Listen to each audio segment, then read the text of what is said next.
อาสติมากาบิคาชูงาคือมีติปิเพกาบิเจเลงาคือติมูติสติเพแล้วติยาลีลีอาชุยเวอวูปุตาเวกันติภาคาเสติเกคาเดกากาติเชวิทัปตองาคือมีติปิชกิเพลากาบิโยเชเลงาคือเทจมโครคางาคือมียาถาตอกคปิลาตาเวปุระเวติชเสนีเสหปามัชหปานิงาติชออกขอทามัววิทยาลัยวิชาการศึกษาประสานมิตรโกเวออคโลจากเกรทาเทจมคุโฮคางาคือมียาถาปิยาลาตาวิตอกคติพายโย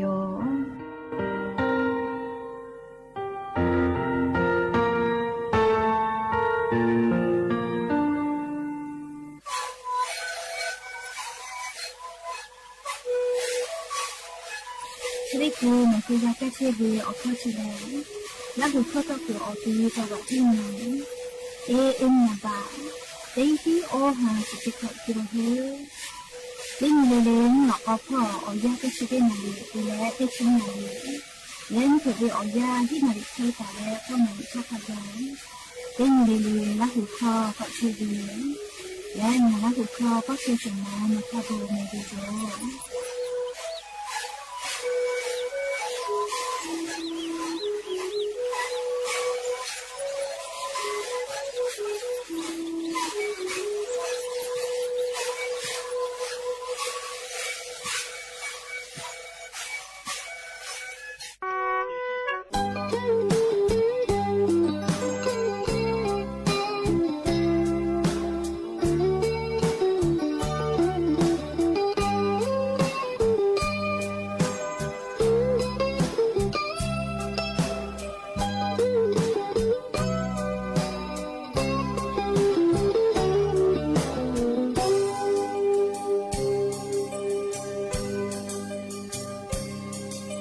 ชาเทชาหามาโมเชเทตีงาเตเชโอนาเวเยอากามาเซตุเฮงายาปามอตอจีกาเวงายามิชิจาฟูกาเวงาเมทาวไตเจเชกาเจอาเทเปกาเปเปียวเมเจเตโปเลงาไอชานาเวเยอาชูโลชูลาตูชูคาชูตากาโลเตเลชูเทเลโอชาลากาตูมิซุโลตากาเตโยอาโลปุโทโอชาลากาเฮโดเลชูเกโลจาชิจางาเลเตเดชิเตปองเลเนโออาลากาโชนาบุโทเนชาเบจาซา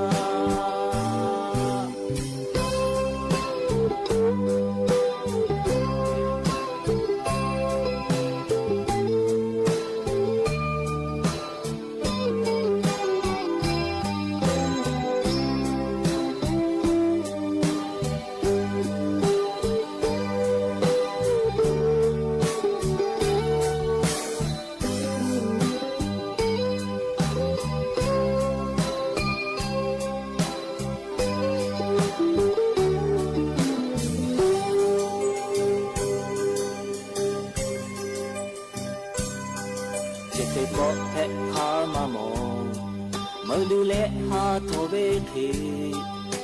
တီမီမော်ရဲ့ချေချာတော်မဲအိုငါရပါမတော်ချီကပဲငါရမီရှိချဖို့ကပဲဇမခေဟာပွေမဲတာယောအာလိုကိုထိုးပေါ်ရှာလာကဟဲတော့လေရှုကလို့ကြာချစ်ကြငါလက်သေးပဲချစ်တဲ့ပေါ်လေမဲအိုအလာကရှုနာဘဖို့နေရှာပဲကြကြအာလိုကိုထိုး ရှာလာကဟဲတော့လေရှုခဲ့လို့ကြာချစ်ကြညာနဲ့သေးပဲချစ်တဲ့ပေါ်လေမဲအိုအလာကရှုပ်လာဖို့နေရှာခဲ့ကြစွာ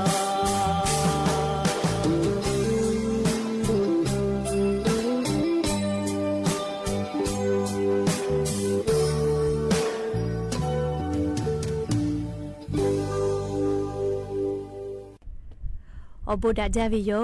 อย่าเพิ่งหาติปอทอกาดาจาวิโอยาชะติยาอคโลลิงาคือรายกาอบูดาจาก็วิโอคโลติปอกกามีลาแล้วโชป้าอุปาโลเชตาวิโอวิโอเนียราหุยาติพัทธติแกอคอกะกอกะดะเกเชวิทัปปะตออรอปืติกาลิลิทาตาอุยอยาวิโอคโลละเซจาและรายกาอบูดาจาอคโลหะอยู่ลาวิโยแมชุดเจ้าเวียอยากงาคือไทยมีก็คโลแลมุยคืออยาเปิลาพ่อเชลแม่มุยคืออยาเปิลลอกแลมุกะเวียอยากอลอยติโยเจ้าอยาติคือติยาปีปากไอเชเวียอยาคโลงาคือติกาเลเลกาจาวิดอวิเชวิจอวิติเจเลเลพ่ออายุอยู่แลอาชุยอตัวยอยากาทักเดมิหาซาดักอิเสแม่อลโกเชซาจอซาปุเวียอเจติพาแต่ฮอตาวิมาจอเจฮึกาเวลโกเลียอาชุยอตัวยอกะจาเลกาติอยู่วิจิแม่ยากอยานิเวียอยางาคือราหุยาติกาเลเลจาแม่ดอแม่ซุแม่กาแม่กาเชวิลโกแลอตัวนิมากาซาเชวิทัปตองาคือจาแม่ดอแม่แล้วซุแม่กาแม่กาเชวิโยแม่เฮก็ยันเวียอยากาลีชุดที่สองคอโลแลสุปเสนี้กาปุโลแม่ไว้จาลีนาลีอยาเนียวฮัตติพามยาเนียวติชฮาปาออตุบาฮาปาคอโลยานีติชงานี้ยานีสุนีแพวิโยและจะขอโทษกันยี่หินชงาขอสุขอหาวิอวิอเนียระหุยาข้าพ่อชื่อพ่อโลเชตาเวข้าคิเพเชเลเตียเลลิกาจ้าเมดอแม่ซุเมกาเมเลอฮาเลดอซาเชอลีนาหาเวอวิอเนียระหุยาติพาโอเตฮาเลเลเวียาฮินาริควตาและกอนาริทักกายเตฮาเลเลงาคือราหุคอรายการอบูดาจา AM ติฮิโอฮาสจิคกิโลเฮิรตซ์วิทยุเรดิโอพอราหุคอตอไกเชวิโยเปิดตาเลนพอติพอ Facebook Fan Page สวทเชียงใหม่ AM 1476พอกะไลฟ์สดติตอไกเชวิโย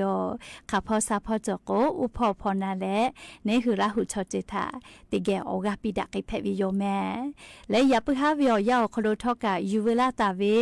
มีพ่อเวซาตาอบูจอวิออลอติผาติเลกะนิมาซาตุลิขอเอติภกะยูเวลาตาวิโยจีจอปากรมอุตุนิยมวิทยาพ่อยุหือฉานี้แต่ยีเลอลอซาตาติผาปิลาไกตาวิแล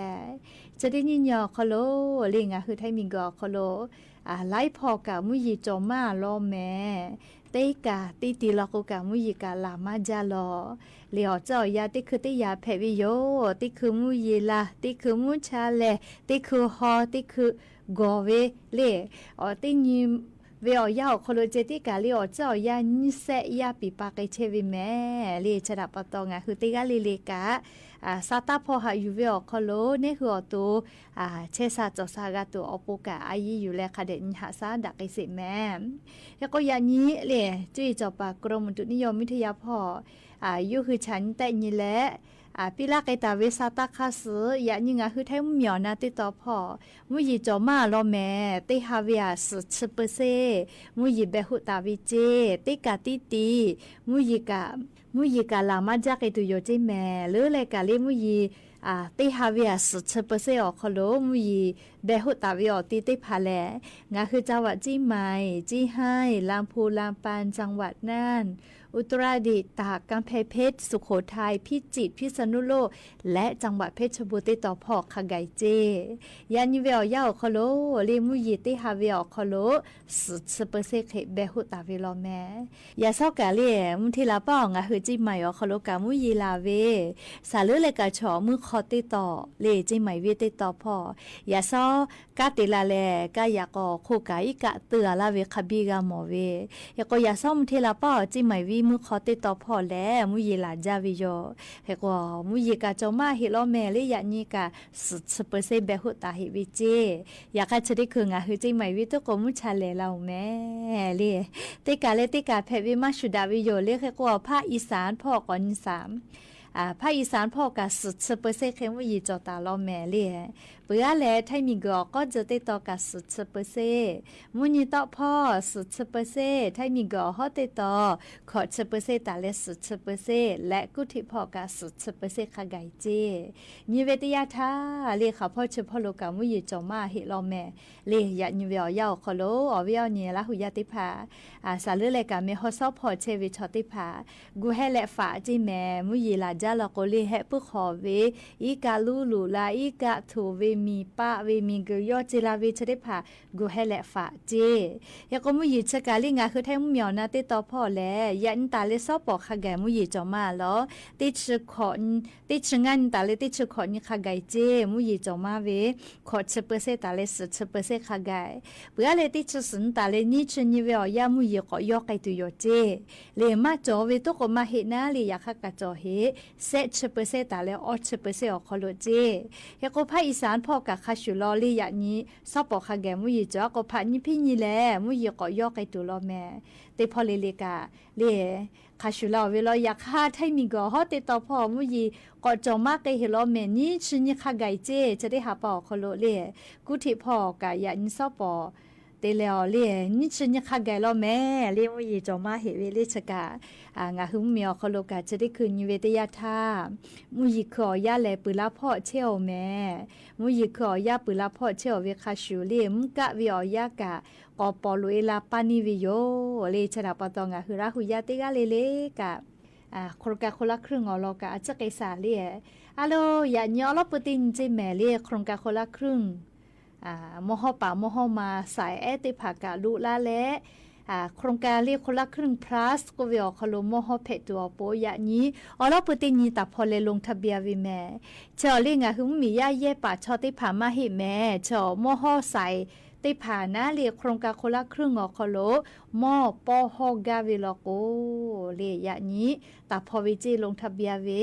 ยะก็มหวิเชอรี่ลงทะเบียวิออย่าเลมัวลอแม่เรียโครงการเรียกคนละครึ่ง plus เลชปืนทักขไกเลพวาวิเจใครก็ยันตาพอไกวิจิแม่เลโมโฮกาเวสายติผานะเลโครงการคนละครึ่ง plus อคโลโมโฮกาเวลโกนุฮกาลุลาเลปอเพวิโยสายลูเลห้างเควิติผาลโกมาปอเจเจอยากสายติผางะหุมมียาเลจะขอเวมหเชเวปกามาเมกามาติผาทกานุฮือลงทะเบียนและเลโครงการคนละครึ่ง plus ก็วิชอคโลนุฮือโมโฮเพตัวโปเลอเมกาคือวิแม่อเมมาคือลโกนอเลชูโครงการคนละครึ่งนวิสัยเกอมอวิจาลามากาเลขโกนกามโฮกากาวิลโกนะเลงคือราหุยาใส่พอวิชอติผามโฮกากาวิลโกเลกาลงทะเบียนเวเลโครงการคนละครึ่ง plus ชอคโลโมโฮเพตัวโปนฮืออเมกาคือวิโยยันตาวิจิแม่เลติชงานีติชาปาตาวิเจยก็เยวิชอติผาลกวนะเลนี่ชนิตาเลนี่ชขอนเจโอ้เลซอติสุปตินทัตตาวิลอแม่อะโลคนละครึ่ง plus กาเลกาเยละอยู่แม่เลชติหาปันชกอนถ้าเราก็ตายเยกไอติโยเจอะโลดอลจาเลดอลลาวิญญาณละหุยากาไลกาก็เวดอลเชียวจิแม่เลยก็ชติสอคโลเปือเลซอติสเวอยาสุปตินี่เราก็งาหือโครงการคนละครึ่ง plus ก็เวชอคโลเลงาคืออาจจะอยากรัฐบาลกาลาวินีฮิบะแล้วนี่คือเป้ากันนี้บะปอกกะและตีนิเวลคโลโมอหาบะฟุปาจากเกกาตัวโปโนคือกาอเมกาคือเวแล้วก็แอปเป๋าตังพ่อกาคือวิจิแม่เลยอาชุติกาแอปเป๋าตังมาจอเฮเลแอปเป๋าตังจอปุระติกาเลกาเลยแล้วก็ชื่อโครงการคนละครึ่ง plus อคโลเยกาวิชอติผาเลกาเพวิชอนาแม่เลยอามาติเล plus ก็วิชเลปุระเวตีมือจอเวียแกดาวิง่ายอยากขอแถตาลาวิเจชราปะตอ plus ก็เลยแม่วิจิแม่อลอติยาเลปุลาทาอาสาติชุขอข่อยเวปีเวนะยายาแน่เลปุลาทาติชิฮิขอไทยปีเวเลกูพี่รอเร็วคือเปิดกอตาเลปุลาทาเลโครงการคนละครึ่งขอโลยาแน่อาสาติชิขอเวียตาปีเวเลียแค่เตแล้วจะได้ปอบยอยาไข่เต plus เวเลก็อาสาติชุขอเวียตาปีเวเจเลอลอติยานะเลเบื่อเลยนี่อย่าติยาเลปุลาทาโลก็ตินิเวียนาลิเซฮาบะฟูเจโมปาจากาเวจุยารัฐบาลติหางาชเลนี่คือกาติหางาชกาตอเวียเลยกตินิเวียเซฮาฟูเจติโมปาจากาเวยาค่าคนละครึ่ง plus เลจะได้ปอกอลาเลติไกตุเวียนี่คือปอกกันยี่ห้าเรียกว่ารัฐบาลปอกกันยี่ห้าต่อละกตินิเวียเลโอฮาบะฟุกนี่คือโมปาจากกาเวเลอเทตาลาเวดาวินิยาติยาเลเซยาติยาลโกเลงาคือโมติพาปาจาเวอคโลกาลีเดริวอรี่ก็เวนาลีชได้พาไม่กะออกกีสอเวไลจือพ่อกะเยกาวิเจเลโครงการคนละครึ่งเลเจ้าคโลกาดาเวอจะได้พาเลพลัสก็วิชเวลาวิจิแมลิฟุกาปุลาเวอยาเซฮิบากาโกจะได้ปุลาเวอยาติหิงาฮบะเจกาเวอยากให้จะได้ปอเวอยาญิฮิบะปีลาวิโยเลชกาโครงการคนละครึ่ง plus ออกโลเลจะได้ปอกลาและก็เตไกตุเวแลปุลาทากาจอมือเวอาเกดาวิโยแค่ก็เตเฮเลเลออยาติยา plus ก็เพวิชอบาสวัสดิการแห่งรัฐเลบาคนจอวิติหมูลโกติกุตอตุมาโลติปอติโนหุโมปาจาเชเวอปีเลบาสวัสดิการแห่งรัฐกาวิอปีติหมูนะเลติปอติโนหุกาเชมือเวเซฮาบาเวอาลีฮิหางัชบะก็เทลาวิเจเฮก็เตฮาปาเวเตฮิเตฮาเลงัชบะฟุกโนหุโมปาจากเพวิโยเลชกาเลโครงการคนละครึ่ง plus เลจะได้ปอกลาเลติไกตุเวดาเวเล plus ก็เวขาเคเวเลก็จะเคเวติพาเจแม่เลจะกาเลจะขอเป้าขอมาเปิดเจเยกกาวินาเลติชุนยาปาคาไกเลเขก็คนละครึ่ง plus จะตายเยกกาวิเลเลนชสนชก้อนท่าตายเยกกาวิแม่เลเขก็บางคนจะจอวิชอติโมติชติตุมาโลเลโนคือกามือจอวิอานาเลโอกาสที่เขาติปอติกาเกตุโยเขก็บางคนจะจอวิติโมเลคนละครึ่งจอโคโลก็เยมากาแม่เลอเราก็โนคือทาโนคือตาปีเหล่าวิทปะตอนะเลจกะฮิเวลาเลอเวียเนี่ยละหุยาติพัทะเลอลอซาตาติพาฮิเวลาเลจะเกเอามาลาวิโยแม่ก็จะเลอันทาเลกระทรวงมหาดไทยพ่อเลอหัวน่ะกติปฏิภาจปาลาวิโยเฉลอันทาติชอนีติชาปอโคโลกาลาตาเวคำสั่งติภานะเลงาคือจังหวัดจิมายอโคโลกาผู้ว่าราชการจังหวัดจิมายอสึกเอาแม่เลจีให้เอาเวผู้ว่าราชการจังหวัดนะเลงาคือจิมายอโคโลกอจลาวิเจ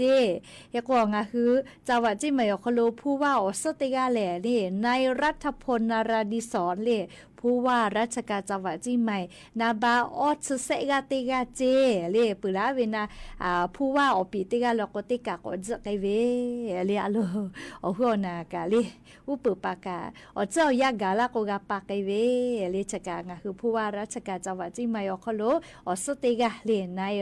รัฐพลเลนาราดิศรผู้ว่าราชการจังหวัดจีใหม่งาคือจิมายอคโลยันตาเลกาติลาเกเชโอแม่แต่ก็แลเลียวเวียนี้ลาหุยาติภาทาอโลซาตาติภาอยู่เวลาแลเลจะเกชลากาลาวิโยแม่ก็จะเลติลอกนักษาเฮาเวียเนี่ยลาหุยาติภาจะได้คือเวียยาเลงคือไทยมีกอคโลกานิเวตยาธาเคชอบอมมีชอลูลาเลกาที่กุลาเชลแม่เลือเลกางาคือจังหวัดจีไม่ออกคโลกาให้ปอมมีชอลูลาเลกาที่ก็กุลาเชลเจเตขอเลกาเลียมกะวิอยาลูลาวิทยาธาชอกุตูวิอยาเพวิแม่เลือเลกาลิมุชัยมาเชหอยมาฮอเตโกนาเลนิมาซาเวเลียชุกาจักกุตูลาวิแม่เลียเคก็มุกะวิอยาชอคโลชอจักกุลามาเวทัปตองะหุมมียากุกุพ่อเคชอสกุเวมาโกเคชอกุกุพ่อเวไม่กะจัตูดอตูฮากุโรงแรมพ่อเวติเผาโปเลฟุกะกุคาดาวิโยเลีชิมกะวิฮาปานาเลียติชินยาฮาปา ขะไก่เตเลเนี่ยขอป้อนี่หาปาขะไก่แม่เล่ชอจากกุลามาเวเรียกแค่ว่าตีรอก็ลุยสานะเชกะกะจากะดอวิพอเกวนะเรียกแค่ว่าตีรอเลียอโลเชกะหักกะตุจอจาเวมงาหุมมียาจะก็มาบาโคจวยมาจอเล่โทรศัพท์มือถือมาจอชอไลกาพุนี้บาเวียเล่คนละครึ่งเยกาเวทับปะตอโทรศัพท์ติมาเวนี้ฮิเซฮิกาจาเววิเจนี้บาเวียเยกาเวทับปะตอเล่ยก็จะได้เคลียจุยารัฐบาลกอลอซาตากาเกาลอแม่เล่โทรศัพท์มือถือมาจอเวติโมนะเตเลกาเลียงาฮือบักโคโจก็อคโลกามาเชียเวติโมนะจะได้หมูทะคนละครึ่งเฉลี่ยค่ะเคเตเลกาเพตัวโปน่าเลียจะได้ผาจุยารัฐบาลกอลอซาตากาฮาอลอแม่เรียกกว่า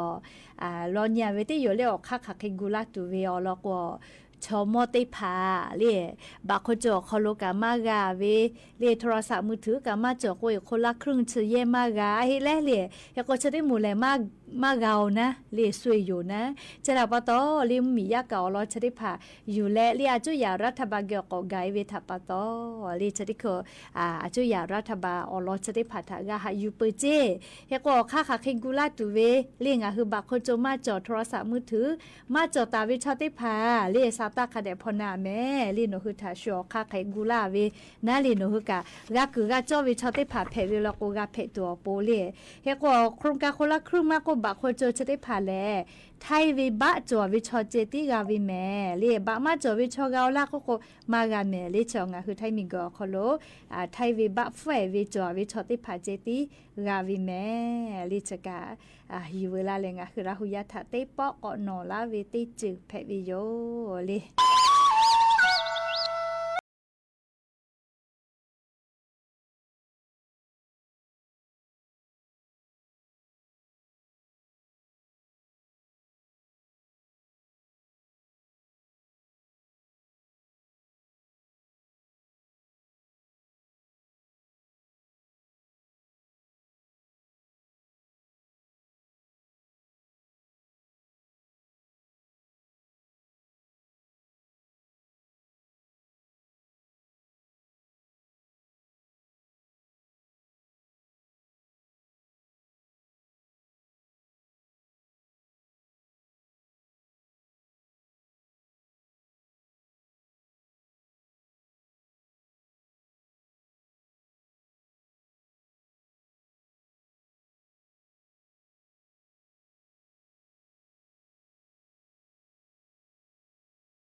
รอเชสิจิแม่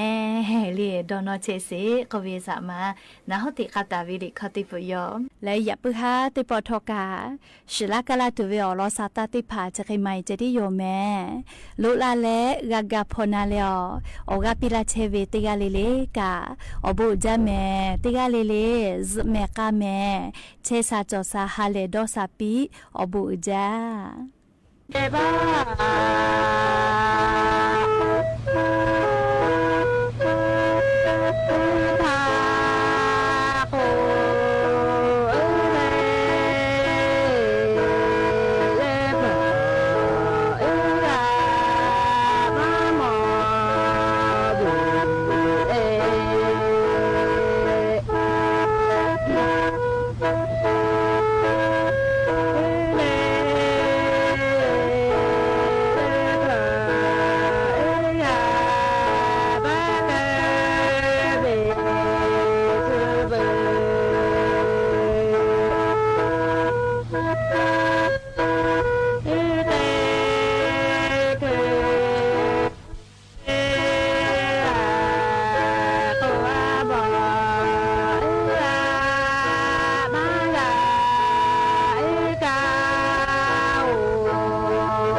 จะปาท่านผู้ฟังไปอูจากกับพี่ๆอปม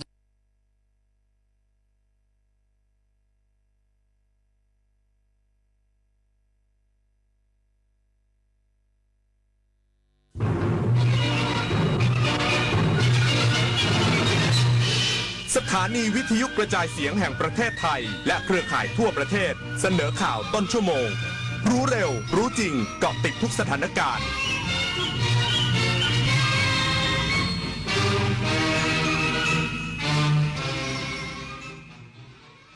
รับฟังข่าวต้นชั่วโมง 21 นาฬิกากับยุทธพรบานเย็นครับที่ประชุมรัฐสภามีมติให้ร่างแก้ไขเพิ่มเติมรัฐธรรมนูญฉบับพรรคประชาชนเป็นร่างหลักอีกสักครู่กลับมาติดตามรายละเอียดครับชาติศาสนาพระมหากษัตริย์คือรากฐานของความเป็นไทยร่วมกันสืบสานปกป้องและภาคภูมิใจในสถาบันหลักของชาติเพราะความมั่นคงของแผ่นดินเริ่มต้นจากหัวใจของเราทุกคนรักชาติรักษาศาสนาเทิดทูนสถาบันพระมหากษัตริย์รวมพลังความรักสร้างชาติให้ยั่งยืนพระบาทสมเด็จพระเจ้าอยู่หัวทรงพระกรุณาโปรดเกล้าโปรดกระหม่อมพระราชทานผ้าพระกฐินตามที่กรมประชาสัมพันธ์ขอพระราชทานไปทอดถวายยังวัดพระสิงห์จังหวัดเชียงรายในวันเสาร์ที่ 25 ตุลาคมนี้เวลา 9:30 นาทีขอเชิญพุทธศาสนิกชนร่วมงานทอดกฐินพระราชทานและร่วมทำบุญเพื่อถวายเป็นพระราชกุศลได้ที่บัญชีกฐินกรมประชาสัมพันธ์ธนาคารกรุงไทยเลขที่ 068 0060 154 เมื่อเราก้าวทันเราต้องรักษาพัฒนาและส่งเสริมผลประโยชน์เพื่อความก้าวหน้าสู่ยุทธศาสตร์ที่สำคัญเราพร้อมผลักดันกิจกรรมเชิงรุกที่สร้างสรรค์ในทุกมิติรวมทั้งสร้างสรรค์ความเข้มแข็งในภูมิภาคที่มีอาเซียนเป็นศูนย์กลางเราสนับสนุนการส่งเสริมและเชื่อมโยงในเวทีเจรจาการค้าการลงทุนเรารักษาสันติภาพเสถียรภาพความมั่นคงและความมั่งคั่งประชาคมอาเซียนประชาชนเป็นศูนย์กลางเราไม่ทิ้งใครไว้ข้างหลังเรามาเชิญชวนทำกิจกรรมเดินวิ่งการกุศล9ด้วยธรรมครั้งที่9ครับซึ่งจะจัดขึ้นในวันที่9พฤศจิกายนนี้มาร่วมกันเยอะๆเพราะว่าเป็นสิ่งที่ดีมากๆช่วยเหลือโรงพยาบาลทั้ง19โรงพยาบาลก็มาร่วมวิ่งทำบุญกันเยอะนะครับติดตามที่เพจ9ด้วยธรรมนะครับดูรายละเอียดมาสมัครมาร่วมกันได้ครับเรามีวิ่งกัน2ระยะมี5กิโลแล้วก็ 10.5 กิโลสามารถร่วมบุญกันได้ค่ะก็อยากให้ทุกคนเนี่ยมาวิ่งมาร่วมทำบุญมาสนุกกันเยอะๆนะครับ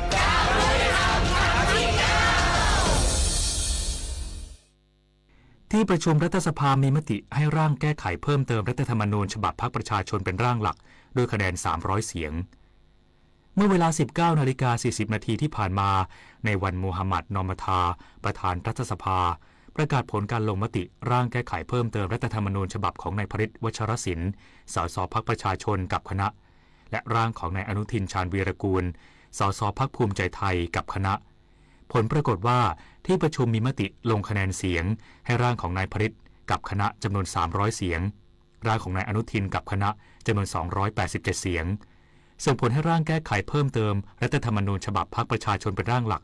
ในการพิจารณาวาระที่2ที่จะมีการพิจารณาในคณะกรรมาธิการวิสามัญจำนวน43คนที่มีการแต่งตั้งขณะที่คะแนนเสียงของพรรคเพื่อไทยลงคะแนนให้กับร่างของพรรคประชาชนจนทำให้ร่างของพรรคประชาชนเป็นร่างหลักในการพิจารณาต่อในวาระที่2ด้านนายอนุทินชาญวีรกูลนายกรัฐมนตรีและรัฐมนตรีว่าการกระทรวงมหาดไทยกล่าวว่าพรรคภูมิใจไทยไม่ได้มีการนอมินีการลงมติให้โหวตกันตามหน้าที่แต่ไม่มีปัญหาแม้ร่างแก้ไขรัฐธรรมนูญของพรรคภูมิใจไทยแพ้ร่างของพรรคประชาชนนายกรัฐมนตรีแต่งตั้งคณะกรรมการอำนวยการป้องกันและปราบปรามการกระทำความผิดอาชญากรรมทางเทคโนโลยีย้ำการปราบปรามสแกมเมอร์เป็นหนึ่งในเงื่อนไขหารือกับกัมพูชานายอนุทินชาญวีรกูลนายกรัฐมนตรีและรัฐมนตรีว่าการกระทรวงมหาดไทยลงนามคำสั่งสำนักนายกรัฐมนตรีเรื่องแต่งตั้งคณะกรรมการอำนวยการป้องกันและปราบปรามการกระทำความผิดอาชญากรรมทางเทคโนโลยีเพื่อให้การป้องกันและปราบปรามการกระทำความผิดอาชญากรรมทางเทคโนโลยีและการกระทำความผิดที่เกี่ยวข้องกับเงินที่ได้จากอาชญากรรมทางเทคโนโลยีเป็นไปอย่างมีประสิทธิภาพและทันต่อสถานการณ์ลดความเสียหายและผลกระทบที่อาจจะเกิดขึ้นโดยมีนายกรัฐมนตรีเป็นประธานกรรมการมีรัฐมนตรีและผู้แทนหน่วยงานที่เกี่ยวข้องร่วมเป็นกรรมการมีอำนาจและหน้าที่ในการกำหนดนโยบายมาตรการและแนวทางปฏิบัติในการป้องกันและปราบปรามการกระทำความผิดอาชญากรรมทางเทคโนโลยีและการกระทำความผิดที่เกี่ยวข้องกับเงินที่ได้จากอาชญากรรมทางเทคโนโลยีกำกับดูแลและบูรณาการการทำงานของหน่วยงานที่เกี่ยวข้องเรามอบหมายให้พลตำรวจเอกเพิ่มพูนชิดชอบที่ปรึกษานายกรัฐมนตรีเป็นผู้นำทีมปฏิบัติการเพราะเป็นตำรวจเก่าย้ำว่าจะดำเนินการอย่างเต็มที่เพราะประชาชนได้รับความเดือดร้อนจากการใช้กำลังไปกดดันกดขี่ข่มเหงพร้อมระบุว่าการปราบปรามสแกมเมอร์ถือเป็นหนึ่งในเงื่อนไขในการหารือกับกัมพูชาผลิตนาถ ขวัญแสนสุขรายงานรัฐบาลเดินหน้าระบบประกันสุขภาพแห่งชาติพร้อมประกาศ6แนวทางปฏิรูปยกระดับ30 บาทรักษาทุกที่สร้างความเชื่อมั่นในระบบสุขภาพไทยนายโสพลซารัมรองนายกรัฐมนตรีเป็นประธานการประชุมชี้แจงการบริหารกองทุนหลักประกันสุขภาพแห่งชาติปีงบประมาณ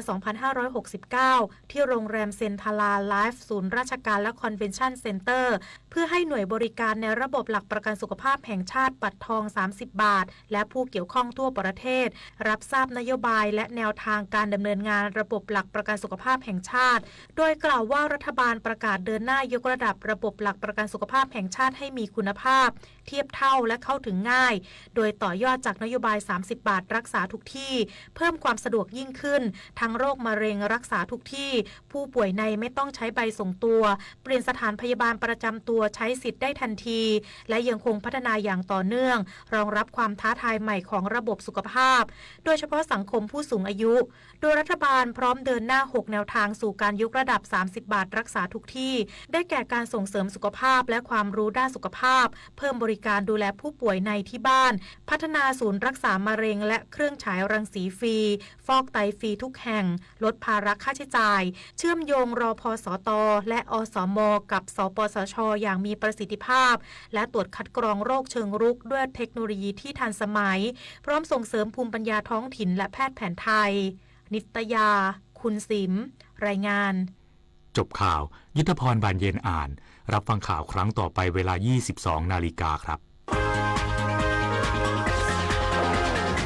ติดตามข่าวที่นำเสนอไปแล้วได้ที่ www.thainews.prd.go.th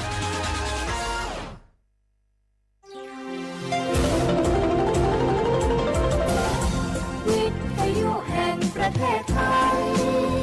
ให้ความรู้คู่ความสุข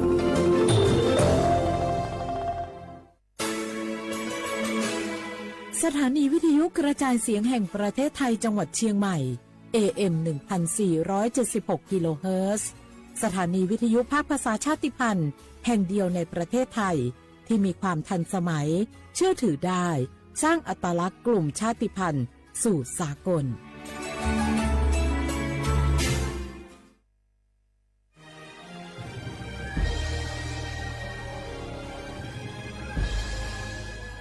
เกิดเป็นคนไทยเติบโตบนผืนแผ่นดินไทยจงภูมิใจในความเป็นไทยชาติไทยเรานั้นนับเป็นชาติที่มีความเป็นมาเก่าแก่ยาวนานเรามีภาษาวัฒนธรรมและมีสิ่งต่างๆที่เป็นเอกลักษณ์ให้เราได้ภาคภูมิใจในความเป็นคนไทยเราควรเห็นคุณค่าและมีความรักชาติหวงแหนแผ่นดินอันเป็นมรดกของบรรพชนร่วมภาคภูมิใจในความเป็นไทย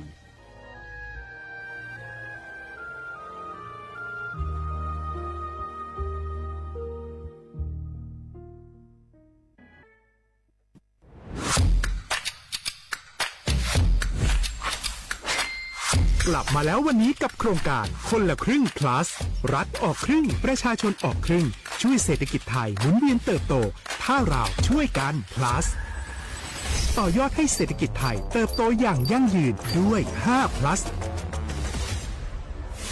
plus ที่1เพิ่มช่วงอายุผู้เข้าร่วมโครงการจาก18ปีเป็น16ปี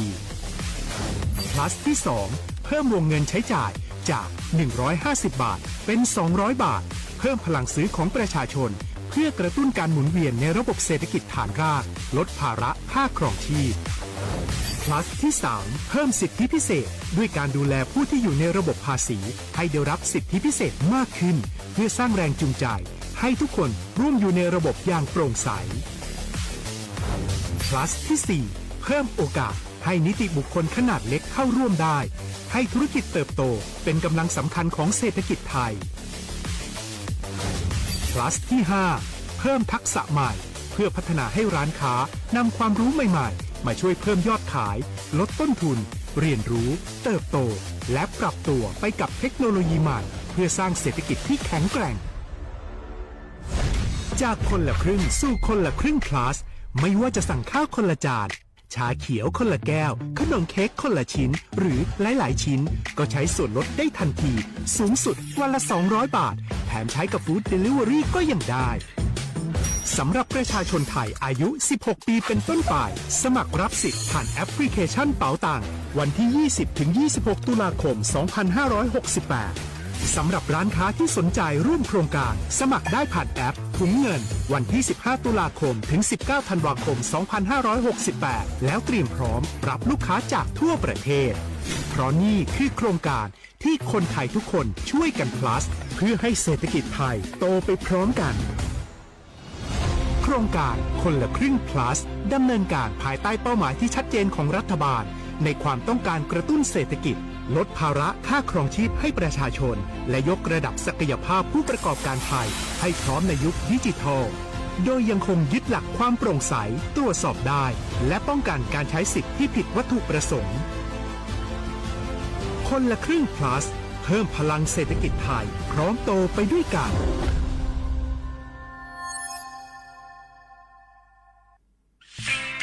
เส้นทางสายหมอกที่สวยที่สุดในเมืองแพร่กำลังรอทุกคนไปวิ่งด้วยกันครับทุกก้าวของคุณคือพลังของลมหายใจ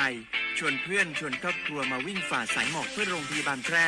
ในวันอาทิตย์ที่ 7 ธันวาคม 2568 บริเวณลานกิจกรรมหลังวัดพระธาตุช่อแฮ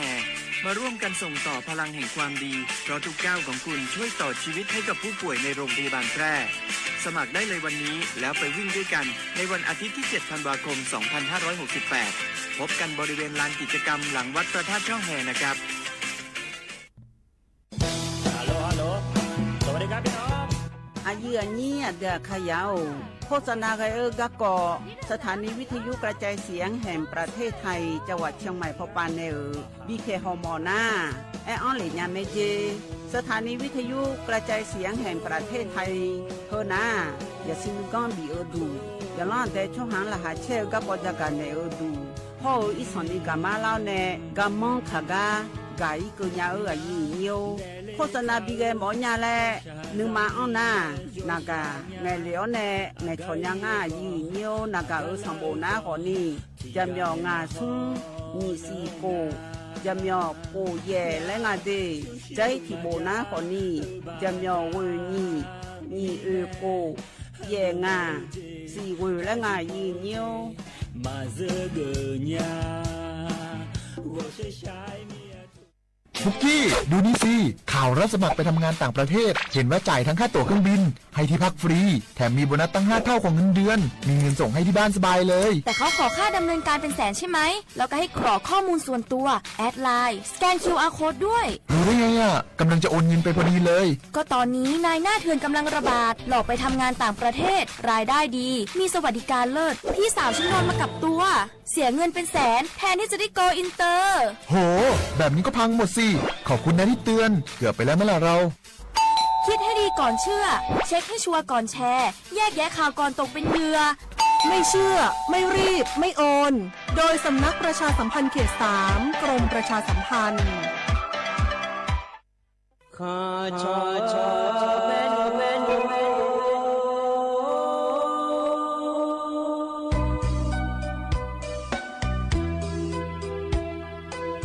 你照顾你我到我土呀卡不让你怎么来我到我朝呀卡不错怕马西早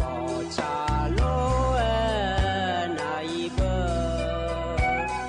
什么我那马西过来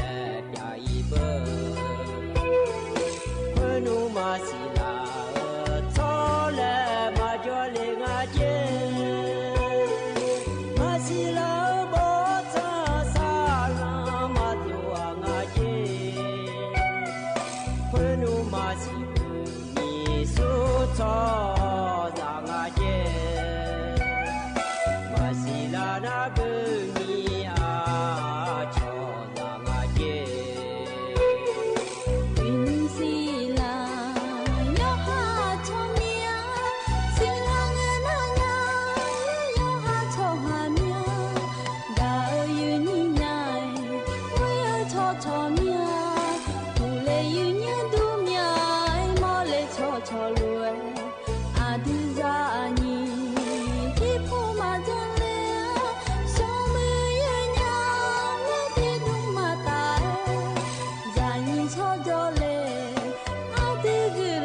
อุตุธรรมะเด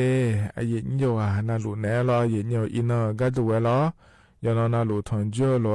อเย็นโยอานาลุแนพยาทอนโจเมียเดเย็นโยเด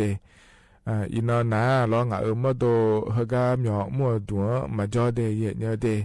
ทมิเนอายาจอนฐานเนบิจาเลเย็นเนี่ยลอเย็นโยงาฮกาอายาจอนฐานเนบิจางาลาลอเย็นโยฮกาพอฮอลดาเนพอเนอโดเดจอมแมเย็นเนี่ยถึงมิเนี่ยร้อยเนี่ยอายามเกิดล้านนะอายอมาพอได้เนี่ยแม่เนี่ยถึงมิเนี่ยยี่ยอหานาลูเวล้อยจอนาลูชันแทนเนี่ยนาหาลาโลเอนาหาเนี่ยแม่เดยเนี่ยเดที่ขอร้อยจะลามาเนี่ยยุ่มเฮก็เฮยามละคุยนะร้อยเนี่ยรัฐบาลปนแหลมถ่าแล้วเลยนี่เธอก็โครงการคนละครึ่ง plus และคู่เธอก็เลยเพลดื้อแม่เนี่ยเราเธอมิเนี่ยเดยเนี่ยเดเธอก็อย่างนี้หมอพอปามาเราเฮก็ปวดก็ดูนะขอเนี่ยหมอก็ดูแต่มังเงจะโดก็ดูแต่มังเงล้อจะข้างแถวหุ่มมาโลแล้วเรามาโดนเนี่ยชอหุ่มมาโลคือสั่งเราสองหุ่มมาจ้องหุ่มมาโลเราเฮก็เดือชมยังบิดอนยามาเจอาชอบบีเยบิจุมเลเนียก็ดูเดแล้วงาเทียเนี่ยล้อเธอไม่เนี่ยอินนอนเนี่ยอัดดอนเบดาเมเดยเนี่ยเดชมยังบิดอนกัดูนาลชุมดอยเนี่ยแม่อินอัดดังเบนเบดังอะไรอินแต่มังเงยเนี่ยอาคาริสอสเปเพยาเกเนียล้อแล้วตาป้าอายามเราคุยเย็นนี้ชุมดอยเนี่ยแม่เดยเนี่ยเดหน้าเทียนาในยอดอยเนี่ยเราเถอะกันเนี่ยอาโมบีกัดูล้อยคนนาลูบีลาเธอเทียนาเจรังเงี้ยมาจังหัวเลยนั่นเถอะกันคนการทำอะไรเนี่ยแล้วถ้ามาจะเชนะจุนจะพังอะไรแล้วในยอดเดขอนิจอดูก็เฮก็ละเฮืองาคานอยนี่ยุ่มเลยจะกาดนะมาเดยเนี่ยเดจุโรงานเลยละลอยเนี่ยถึงมีแต่ชันแทนเนี่ยนะหันจะไม่เดที่ขอร้อยเจ้าดามาเนี่ยเฮกันเนี่ยนะเนี่ยอันนอจะแม่จันเนี่ยมาเดยเนี่ยเดอินเฮกันนี่เนี่ยทอนจัวล้อเดียวอาคาอันนอนาเนี่ยอินนาขอเนี่ย แซ่ที่น้องฉลางาเดยเนเดบลาสินะขอเนี่ยเชสีอาโขแซ่ที่โขรออีนนะโขกันก็งาแซ่ที่น้องฮอเนอแซ่ที่โขมิเนเยเนียวไทยอันนั้นอีนาล้อวันพุธและงาเดอันนั้นอันนั้นเชียงงาบลาสินะตุลาคมล้ออาโขนะขอเนี่ยหยิบผ้างายาโกเชเยเดยเนเดเฮนะโขตัวละตัวล้อเยนี่นะทงเจออีนาอายามละคุยเดยเนียวอย่างนั้นก็ช่วยถ่ายเธอมายังจะการเดินในมีนายดอกชาติบุ้มแล้วนะฮะดามาเดน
เธอนะ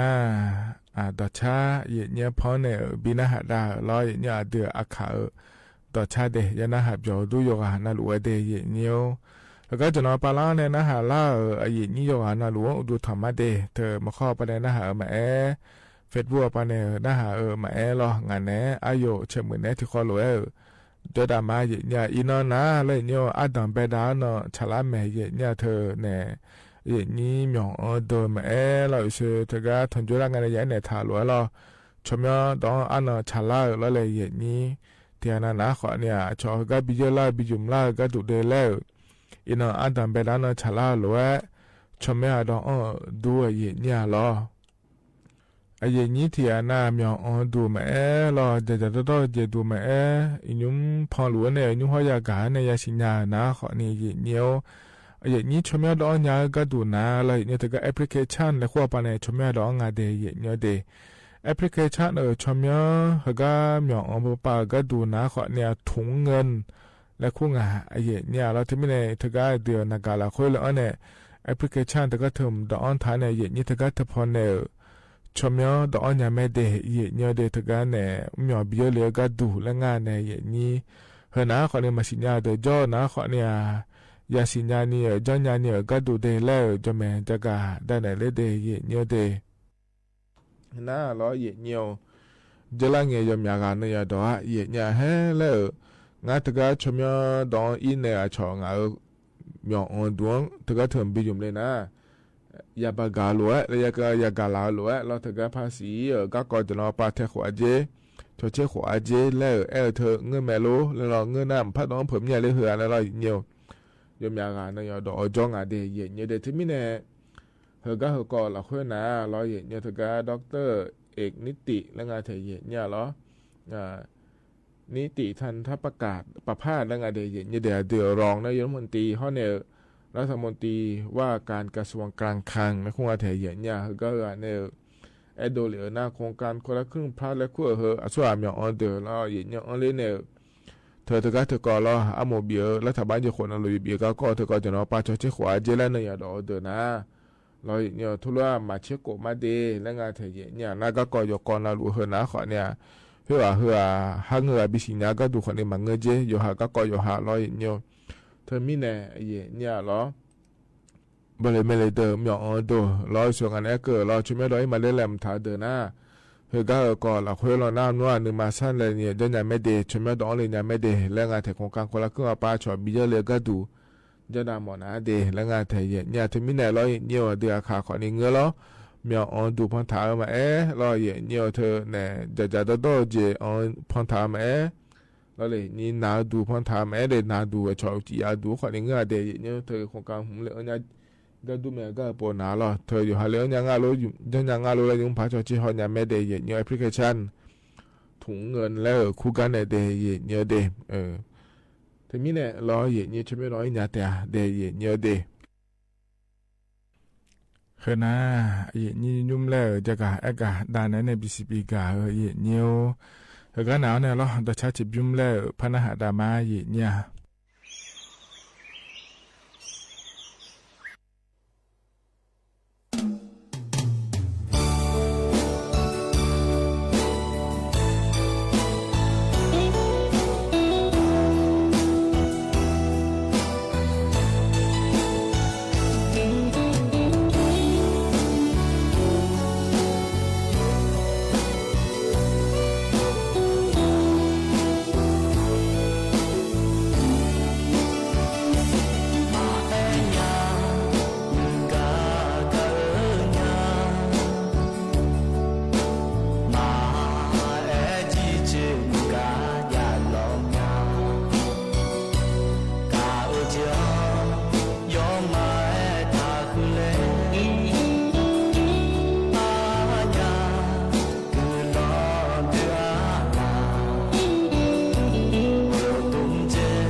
นาต่อชาเย่เนี่ยพอในบีนาหาดาล้อนาหาเบียวด้วยเย่เนี่ยจนเราปลาในนาหาล่าอยู่ว่านารู้เอวดูธรรมะเดเย่เนี่ยเดอินาก้างเอามาดูมาจ่อเย่เนี่ยอายาจังฐานในปิจาเลเย่เนี่ยขอเนี่ยเนี่ยจ่อนารู้ทันเทนนาหาลาโลเอนาหายาเมเดเย่เนี่ยเดทมินล้อก้างเนี่ยนะบอลดานเนี่ยเดือขาก้าก็จังถาก้ามพอในแล้วพระบินาหาดาญาเดเย่เนี่ยเดที่คนร้อยนาหาดามาเย่เนี่ย那边阿看就没考，那我没考，就俺那个没有冲量我大吗？之后你查后边了那，你原来上学你是嘛的，你原来上学你就嘛的搞得了呀，你查边了那，家长都送几的那家的，阿我去写。后面呢，阿伙去写，来来呢叫我们呢写，听那了要投个个了，那写了嘛就要投了嘛，写听那那个好去写了，嘛家长送几了，你原来上学你是嘛比你那来来呢多家的，了那，我就个了嘛那，我好白白毛了呀，就这叫啊。那没查后，有路了多了，这去了唔做，这去了么？没查白了，对得白了去了嘛，叫伢了，就去了没嘛叫龙啊，这伢得白了这个比较，了有没不呢？有没丢了？没查通好了呢？没查嘛得丢了，有嘛跑大嘛，把叫嘛，了那就去了后面呢。mà mẹ điều ngắn coi màu đá trong ngào cho chị được hàng cả thái cả tổ tổng này nè nít chả mẹ điều lên này mà chứ nít chả ra chị dễ ai gì mà dạ chị dễ mà dạ là nít chả bé nè nít chả ra chị dễ mà để ăn nhá chị dễ mà dạ là nó hàng à ngô là nó nít chả ra cả xong rồi nữa gì rồi chị nó bị nhà máu là nó hàng à bị nhà mà là em ngạo mà nhà mà bị bé bé mà ô là giờ lo sự ông khai giờ đấy u lo sự ông khai mà mi lo sang bị mà là xa sang u bị nhà là em là bị nhà giờ lo sự ông khai giờ mà u lo sự ông khai u mi lo sang bị nhà là sang ni u là bị nhà thế mi nè apo amia ni humia ni de ho apo ya u là chỉ si bị cái de mà đi mà si dinya ni apo humia de chini de ho chini to mia ni mà si nya ni de ho chini ya u là chỉ si chini ăn ni là chỉ ni bị cái thế nè nó ăn ni là tu mà là khu đồ này khu là mà ya u nè cái nào ya u bị de lên de mà ya u là ngang ja na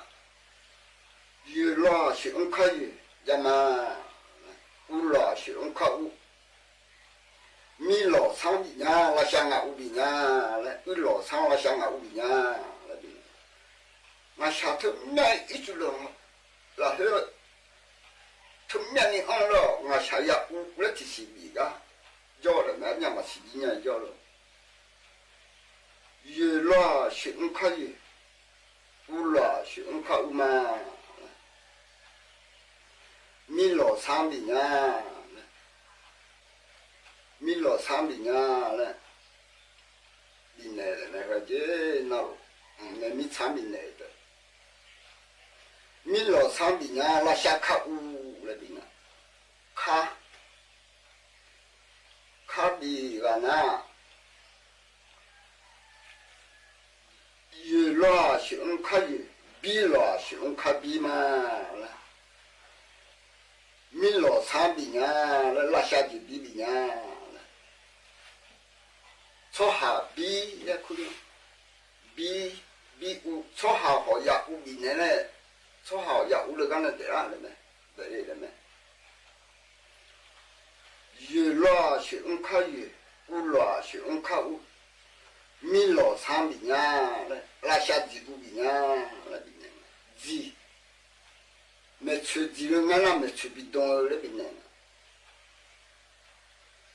有了是我看有嘛了，有了是我看有，米了三比呢拉下几步比呢，从他们那接，比超人呢接下来，有了有些那路比几呢，你马上啊。接老嘛边啊是，白白露露下下热比呀了，白白露露下下热提西呀。还喜欢那米茶汤好按摩下脚了，白白露露下下热来了提西比哦，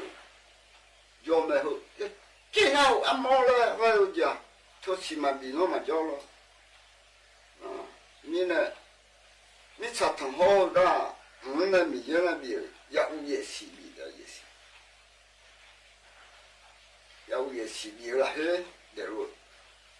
那这边的啊，那个呢，从西到西那这边啊，那行啊，从西西那，来东北下来的话，西沙出路啊，看到什么的啊，就北下来的话，你怎么嘛，没你怎么嘛吐露中啊，你。是沙巴就完了嘞，沙巴就完了，热牛舌啊要帮这个，咦，那边得嘞嘞。那你怎么嘛吐露啊就完了，吐上那那边得啦嘞。那看啥出包啊就完了，让你出西啊是肉个那边得嘞，让你还上面木个嘞。那。今年个就得了啊，看那啊，今年啊，那你那出场过来啊，能把旁边那我等啊，那你那出场能把旁边那我啊就来，牛八家就我那边得嘞，那会啊都嘛，牛。mà đằng này thằng này giờ cả già để đến này già lên rồi, già to hơn hiện nay bên lô chỉ thằng cái bị để đến này già lên, gì già hơn mà ép già gì, rồi để gì lên nữa nè, hồi gì già, rồi cái nào hiện nay bên lô chỉ này, nó cho hàng à, lên nữa cho hàng già già chỉ bị để đến, lên nữa, lò lưới, chăn nòng, sa chữ luôn để đấy, thôi để đấy là thôi già trong nào, thôi già trong nào, chơi à, thì các khử đi đấy mà, lò lưới tôi quay già trong anh nhà lý già lấy sang bộ mà già nè, cái nhà khai làm gì nhá, đồ già nhà này nghe là, chơi đi là các khử đi, lò lưới khử đi chơi mi nè. lò lưới là trong nhà ăn là ngã chơi là nó sót lại chơi trong nhà mình vậy, hơ các hoa yam mò yam là chơi lưới thua lò lưới là ít phụ này nông thảo này lò lưới yam là lò lưới chơi lưới giang này yam thua các hoa nó sót qua, thì mình này chơi khai na họ lò lưới mà chơi khơi à chơi mà không là các hoa sao mò rồi lưới giang lên mà chơi giang lên mà em mà các hoa anh là ăn được lên là cái này bị ra mà lên là săn là săn thì các bị đồ ăn là săn là lên là gì là các bị đồ lên gì thứ sẽ là gì khôi yếu gì là gì khôi yếu là sớ này gì sửa gì ra là đông à mình chịu ngay là thế mình này sầu là cái nó sốc khổ là thế mà gì thế rồi đông phi đông ông không sao này gì cái gì sao mà gì mà chuyện đông này mà ở khẩu đông đông nhà chỉ phi rồi rồi ra mà lo ra sốc khổ sầu là ra sốc khổ là thế mà là mà xí nhà anh bảo mà cha mình này phải xí giàu mà cha đông nhà cha chơi mà cha chơi mà giống mình này 嘛是的呀，你们乡里呢好叫路的不？我弄嘛啦，都几个提到我弄嘛啦，都那下家路了，讲那啊，不啊那个那，你怕是呀啊偏了，然后我还有你呢，我要用。是啊，那啦，把没收那接到了，不看就了，俺妈咪哈都是新呀，我们家，人没人家，你跑了我娘我家么要人没好家，我妈咪哈，你呢，都是了嘛家，不看就俺那把没收那八点课，叫了，叫了那俺妈边阿妈边课只能一个阿妹，那用的啦，俺那阿巧。说话那边到那哈里，到那了，那来是新加坡，有听没好啊？还有讲那个有讲讲话是不高，对嘛？那边马早面呢，小嘛子，伢嘛罗，马早面我到干那还有对面呢，那干那台湾嘛。ท่านั้นคนนี้เดือขาแต่จะได้ก่อล้อเดือขาก็ก่อเดอบอลด้านเนี่ยจะอันถ่ายอย่างเงี้ยพอเนี่ยบินหาดามาเดอย่างเงี้ยหัวกันหนาวเนี่ยแต่ชาจิบยุ่มแล้วพนักหาดามาอย่างเงี้ยสลาล้อพาในชาต่อชาเดอาคายาวอาคาดองเงี้ยและชาต่อช่างอาเดที่เขาเลยนะหาเบียดามา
西沙啊，从西沙马杜啊，那你家要从何以？阿卡扎那诺，阿卡东耶哟，阿卡扎那诺，阿卡木吃东后呢就哟。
西沙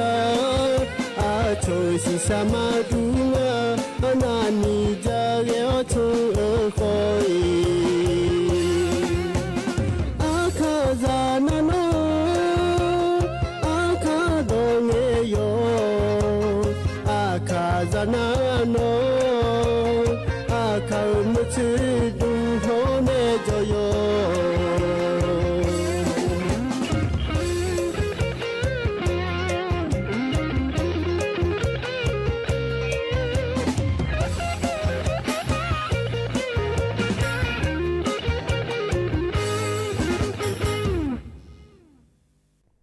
เธอหน้าต่อชาใจที่บิ้วเย็นเนี้ยเฮกายาถอนเยอะอายามเฮละคุย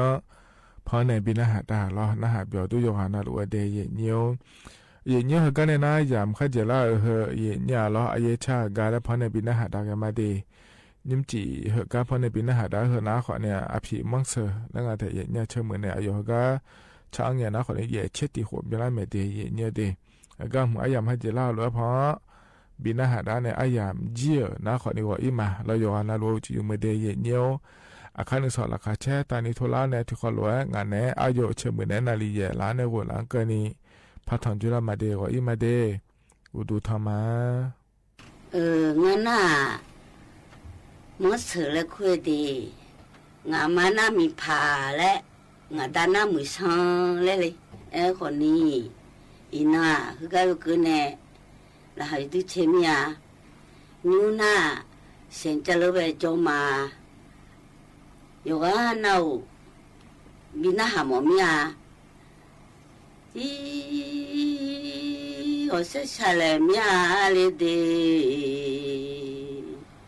我妈下来面，明天我哈的个呀嘞，我是下人家会哦，个我努力了努，呀姑娘妈咪啊。我是下面啊的，我妈下面牛的是啦弄破个就啦面里的，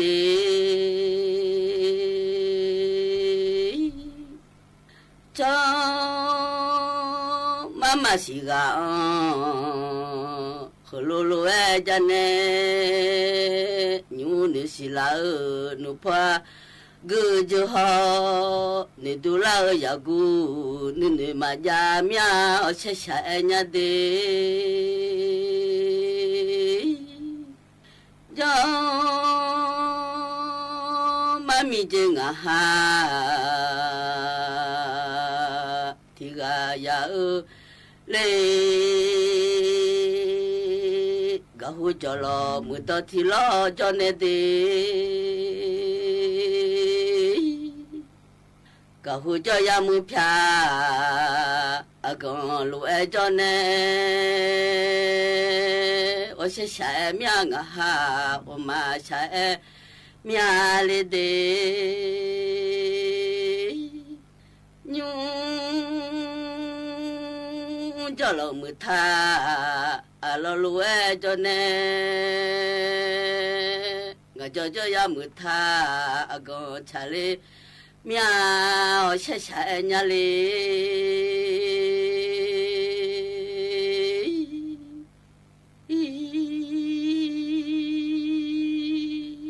我是下面啊的，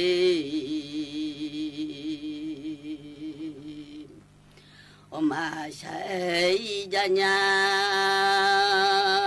朝前你的大呀，朝前送的大道路哎。面啊哈嘞，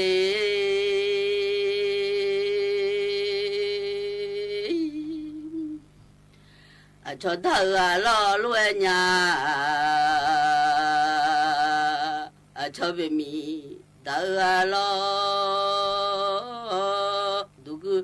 路哎哎啥哩老哎，通老要下下哎娘。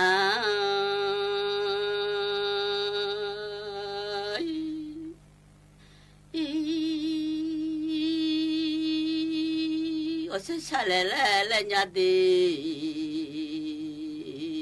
我妈下人家嘞，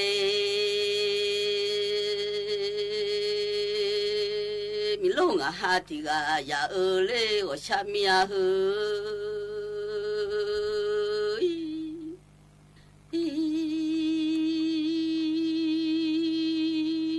我是下来人家牛呢都啦呢，木塔老着呢，都个来应该表来通了呀，老个应该表来通了呀个哟，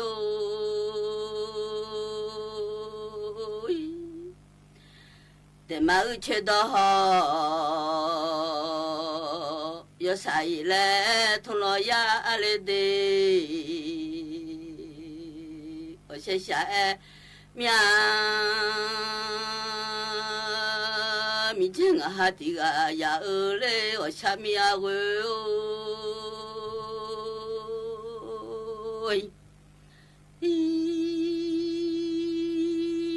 มังไงเนี่ยมังไงญาเลเด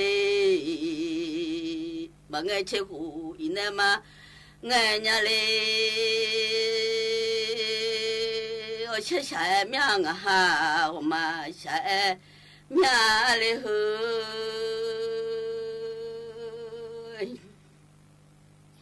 อย่าบอกอย่ารู้ฮะลอมาเชลิลาเมียมีเจงหาติกายาเลวชามีอาเฮ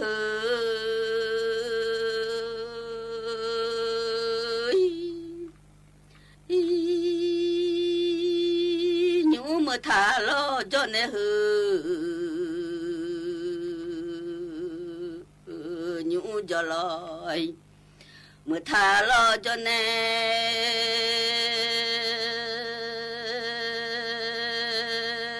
หาเนดูแลเนหนูพออากุจญาโอเชชายญา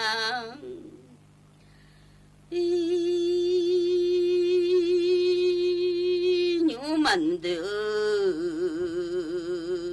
ที่เจมาบอเลญญาหนูเนสิลาเนละนาไกเมียโอเชชายญาเด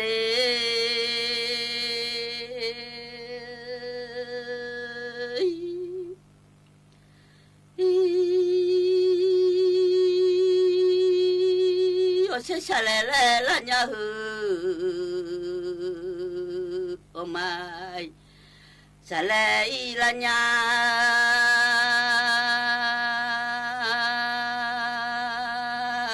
งหามาบ่มายาลูเชลาเมียนอยะทามายาลูเชลาญาฮู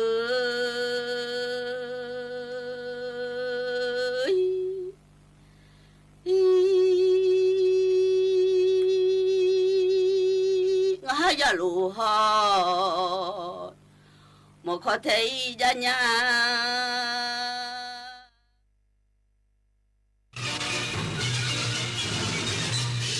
สถานีวิทยุกระจายเสียงแห่งประเทศไทยและเครือข่ายทั่วประเทศเสนอข่าวต้นชั่วโมงรู้เร็วรู้จริงเกาะติดทุกสถานการณ์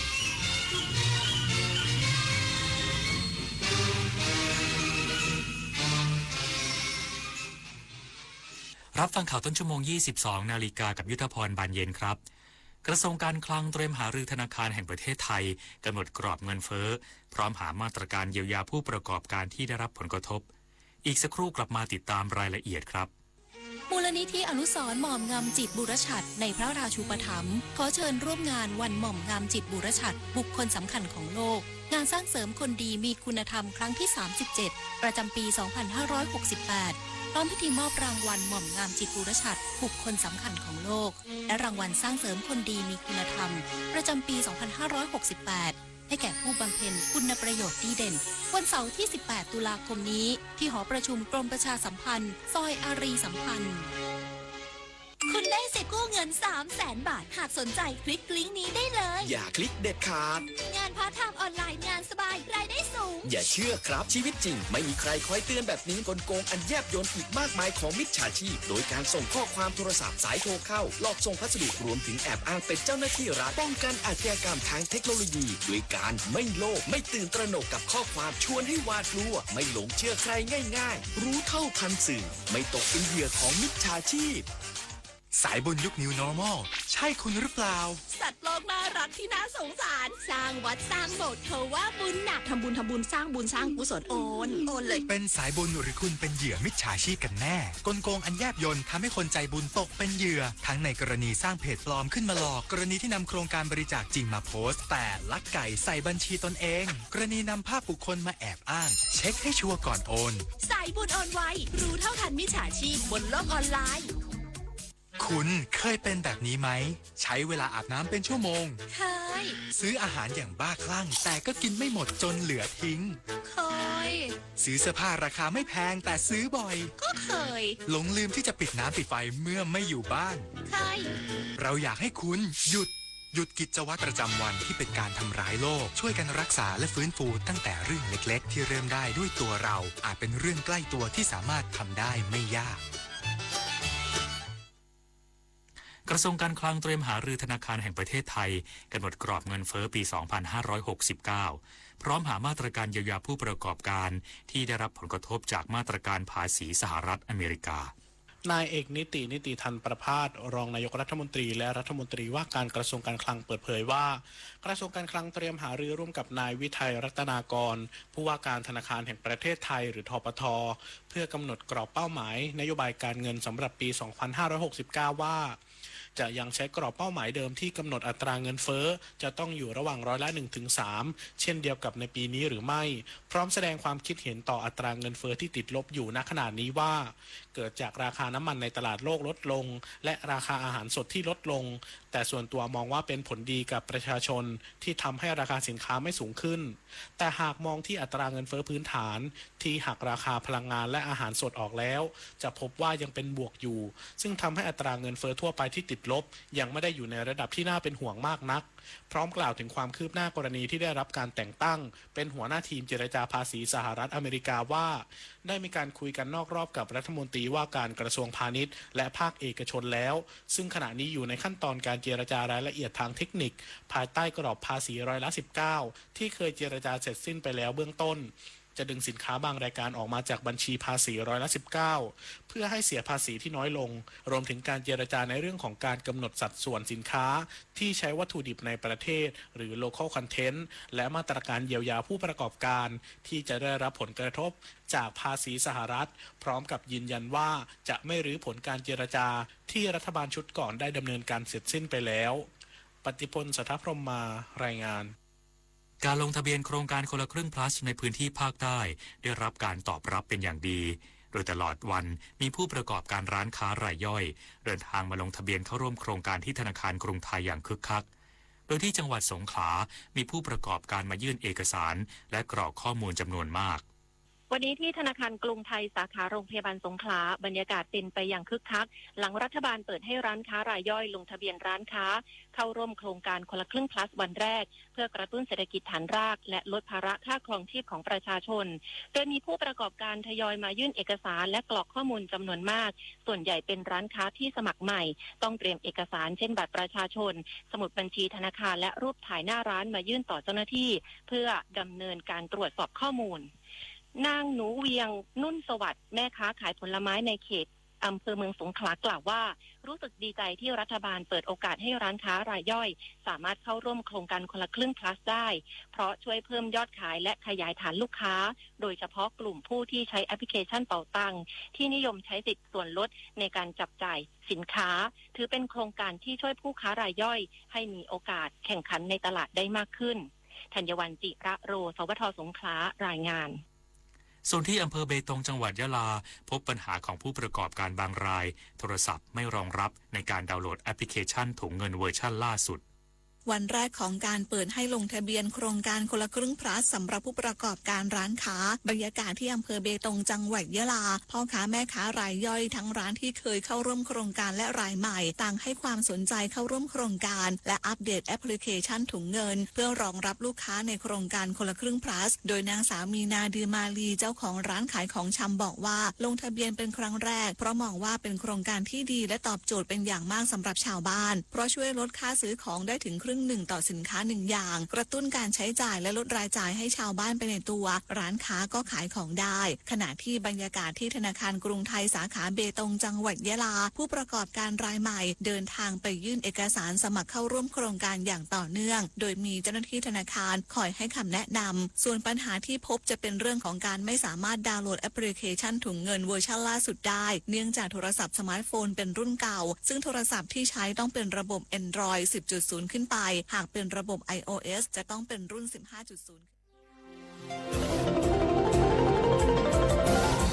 วิทยุแห่งประเทศไทยให้ความ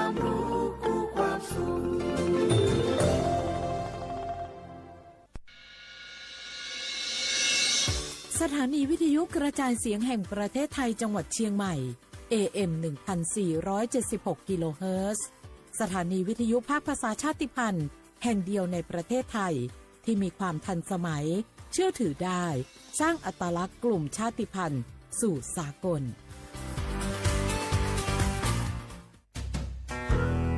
แม่คะทำไมเราต้องเคารพธงชาติและเปิดเพลงชาติไทยในเวลา 8 โมงเช้าและ 6 โมงเย็นล่ะคะก็เพราะว่าธงชาติและเพลงชาติไทยเป็นสัญลักษณ์ของความเป็นไทยให้เราภาคภูมิใจในความเป็นชาติและความเสียสละของบรรพบุรุษไทยนี่ล่ะค่ะฟังนะลูกชาติไทยเรามีการปกครองในระบอบประชาธิปไตยอันมีพระมหากษัตริย์ทรงเป็นประมุขมีศาสนาพุทธเป็นศาสนาประจำชาติเรามีวัฒนธรรมขนบธรรมเนียมและจารีตประเพณีที่เป็นเอกลักษณ์ประจำชาติของเราเองค่ะพ่อเพราะฉะนั้นนะลูกเราจงภูมิใจในความเป็นชาติและช่วยกันปกป้องรักษาชาติไทยเพื่อให้ลูกหลานเราได้อยู่อาศัยอย่างสงบสุขสืบไป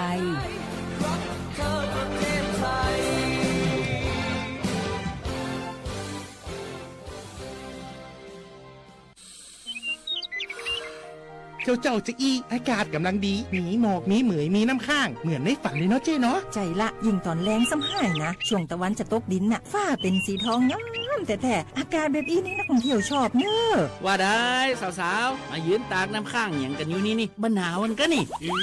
เปิ้นกำลังชมความงามธรรมชาติอยู่มาอู้ให้เสียบรรยากาศหมดไอ้แก้วว่าแต่ว่านี่จะไปไหนนี่วันนี้นี่พูดนั่นกันนะจะไปเฝ้าเฟืองให้กำที่กลางตรงพูดนะพี่ป่อบอกว่าจะปลูกหอมแล้วนี่ไอ้แก้วเปิ้นกำลังซื่นสมอากาศดีๆนี่จะมาย่างคืออากาศเสียเหี้ยแล้วนี่เอาเห็นหมอแก้วเจ๊เคยบอกแล้วโลว่าการเผาทำให้เกิดมลพิษฝุ่น PM 2.5 มันส่งผลกระทบต่อสุขภาพต่อสิ่งแวดล้อมและการท่องเที่ยวตอนนี้อากาศบ้านเฮากำลังดีๆอยู่ถ้ามีการเผาเศษวัสดุต่างๆอากาศก็แย่นักท่องเที่ยวก็ไม่อยากมาน่ะกะใจละเจ๊อากาศกำลังดีๆอยู่จะมาเผาอะไรเปิ้นเหี้ยไปเลยไหนไอ้แก้วคือไอ้คำมันมาไถฮือมันเตะไอ้แก้วนี่นะโอ้ขอโทษครับน้องพล่าคิดว่าเผามันง่ายดีแน่ร่วมสร้างอากาศที่สดใสไม่สร้างมลพิษให้สิ่งแวดล้อมปรารถนาดีจากสำนักงานประชาสัมพันธ์ที่ 3 กรมประชาสัมพันธ์ค่ะวันนี้รัฐบาลยกระดับบริการสาธารณสุขเพื่อคนไทย30 บาทรักษาทุกที่ด้วยบัตรประชาชนใบเดียวเชื่อมโยงข้อมูลสุขภาพคนไทยตรวจรักษารับยาง่ายสะดวกรวดเร็วไม่ต้องใช้ใบส่งตัวใช้แค่บัตรประชาชนใบเดียวก็รักษาได้พบกับบริการหลากหลายรับยาตรวจเลือดใกล้บ้านไม่ต้องรอทั้งวันที่โรงพยาบาลอีกต่อไปสอบถามเพิ่มเติมโทรสายด่วน1330และทุกช่องทางออนไลน์สปสช.ไผ่มาส่งข้อความอย่างมานี่มันลายไอ้หวันส่งมาจนกันสมัครงานรายได้ต่อวันเริ่มต้นที่360 บาทฮัลโหลน้องอุ๋ยว่าได้สนใจงานที่ไอ้ส่งไปฮือก็น่าสนอยู่นะรายได้ก็ดีทำที่บ้านก็ได้ตอนนี้ไอ้ก็ส่งไปฮือในกลุ่มไลน์ที่มูว่างานพดละเดี๋ยวก่อนไอ้หวันบริษัทอย่างที่ไหนนี่ลองอ่านดูแล้วสีบ่หันมีข้อมูลอย่างสักอย่างเจือได้แต่ก็เจ้าว่าแล้วต้องถามแน่มันต้องเป็นห่วงปีอ่านพอละมีตากรมพัฒนาฝีมือแรงงานมั่นใจได้ชัวร์ถ้าสนใจก็โอนการสมัครไปฮือเปิดเลยเด้ออันเดี๋ยวน้องขอไปร้องพอดีๆกำก่อนเนอะตึงว่าแล้วโดนเพจปลอมจุ้งละไอ้หวันสังเกตง่ายๆเพจแต่จื่อเพจต้องสะกดถูกและมีเครื่องหมายติ๊กถูกสีฟ้าตั้งหลังจื่อจำนวนผู้ติดตามนักตีสำคัญเปิ้นบ่มีนโยบายฮับงานไปทำตีบ้านนะเกือบไปแล้วเตือนเลยนะคะว่าอย่าลงเชื่ออะไรง่ายๆและขอความร่วมมือไม่ส่งต่อหรือแชร์ข้อมูลต่อในช่องทางสื่อสังคมออนไลน์ต่างๆหากสงสัยติดต่อหน่วยงานนั้นโดยตรงมั่นใจปลอดภัยกว่าค่ะสักนิดคิดก่อนแชร์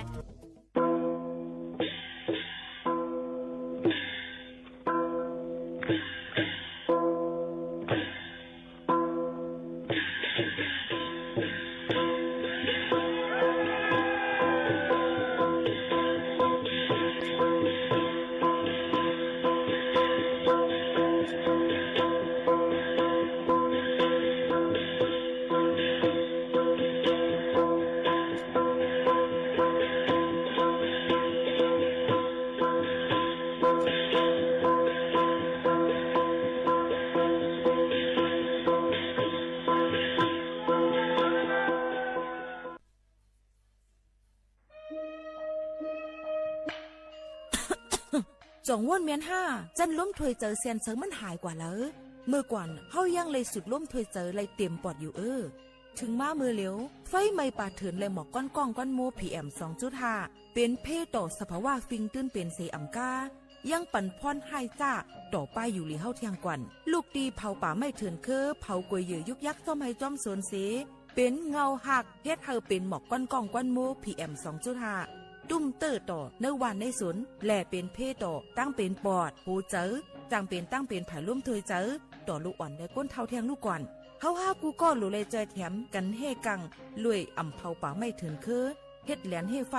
ปันเฮียงผูกต้นไม้น้ำเฮากัดจืนเสลีกึดลองเผาป่าไม่เถินลดย่อมหมอกควันตาจันร่วมถวยเจอจืนเสลีแต่เอาเมื่อในกว่าตาจันร่วมถวยเจออันลีในวันเมื่อนานนั่นตอนตาสู่เฮาและก้นอันมาเอลเลกูก้นนั่นค่ะอ้อเลยตั้งมุงมองห่างดีเสฐานฐาหน้ากอกับสืบข่าวตอน3กรมประชาสัมพันธ์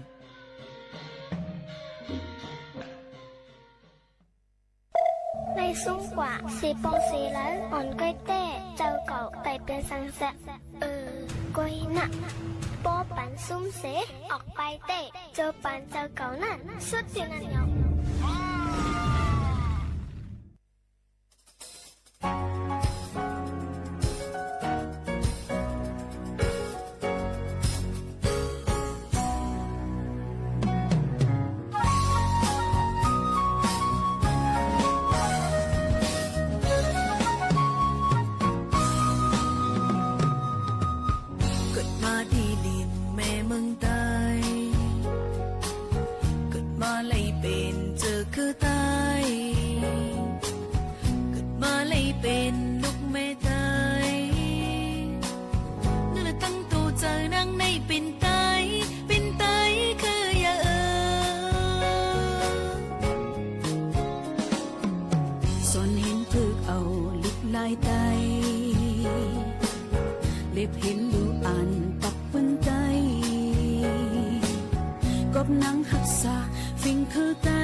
แต่มีไว้ตาเจ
เหมือซุงค่าเหมือซุงพี่น้องพุงยินถ่อมเสียงใต้ดังเสียงกูก็กูเกิลค่ะออทบกันดีห้องปล่อยเสียงสวทเก้งใหม่ AM 1476กิโลเฮิรตซ์ข่าวยาม10 โมงถึง 11 โมงกลางนาและกลางค่ำกูวันค่ะองค์ที่เหตุการณ์เฮาคายอยู่ดีเส้นตั้ง49ประชาสัมพันธ์จ้างการเว้งเก้งใหม่50100กับสืบหมายฝนมาเลยดี0532760007ค่ะออฮับชมไลดังเรดิโอออมล้ม AM 1476กิโลเฮิรตซ์ด้วยไลดีดังเพจสวทเก้งใหม่ AM 1476กิโลเฮิรตซ์ค่ะเขาโมคานุ่นสุภาวันเชื้อสารวินเป็นผู้บุญเผาและผู้จัดรายการอยู่เป็นอุ้ยก็อุ้ยเซปอแม่ปีน้องๆเฮาเขาในค่ะออในต้นการเฮาค้านั่นเด็กคัดเจอออกมาเกี่ยวกับไปลองตั้งหูนำตั้งหันกว้างเพ่งกว้างมาโนถูกเจอเจียมเจ้าในคัดเจอออกมาฝากเตือนถึงพ่อแม่พี่น้องเฮาเขาแค่ดอกเปิ้ลมุมมองปันแห้งใหญ่นำเสกำค่ะ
เกี่ยวกับลอง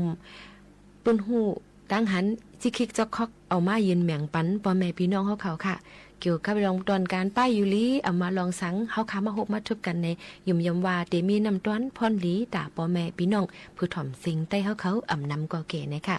ลายรถตั้งไม่คำเจอล่วงแลไล่รับเลยลี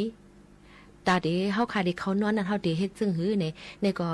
ยุ่มไม่ถ่อมไม่ยุ่มยิ่งหมู่เขานุ่นตั้งหมดแล้วในกล่อมฮัดวานแห่งเก่าค่ะให้ถ่อมไม่เป็นปื้นหู้แก้มโตตอนตาพ่อแม่พี่น้องผู้ถ่อมเขาค่ะนะ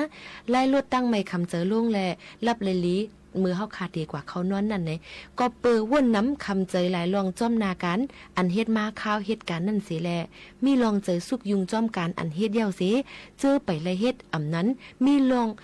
ตั้งสีเปิงเฮ็ดให้เจ้าเก่านอนรับหยาบในจึงมือในมีล็อกลายอันจังจอยแก่ไหลให้เจ้าเก่าป้อนนอนรับไหลสิแลอำเป็นตั้งลู่ตานอนนั่นมาฝากจนถึงพี่น้องผู้ถ่อมเฮาเขาอยู่ค่ะข้อที่1ค่ะอำลีกินน้ำอันมีถัดคาเฟอีนจงรู้จักถัดคาเฟอีนค่ะเหมือนเสียงหนังว่ามีกาแฟที่มีถัดคาเฟอีนน้ำโคคาโคลาเดมีจังใจค่ะก็เปิ้นนั้นแหละถัดเมาอันป้าในกาแฟเนื้อน้ำหนึ่งดีเกสุดมันนั่นมันเดจังเพราะว่ามันมีในซึ่งมันเดจังเฮ็ดให้เฮาขาคันตารับคันตานอนในใจสั่นซึ่งในก็จังเป็นไรเหมือนหนังยิ่งโมคาโนในกินกาแฟอำไรค่ะนะเฮ็ดอย่างล่ะในถูกแม่นจ้อมกาแฟค่ะกินน้ำไหลใจสั่นค่ะนะเอาค่ะอันที่เนี่ยก็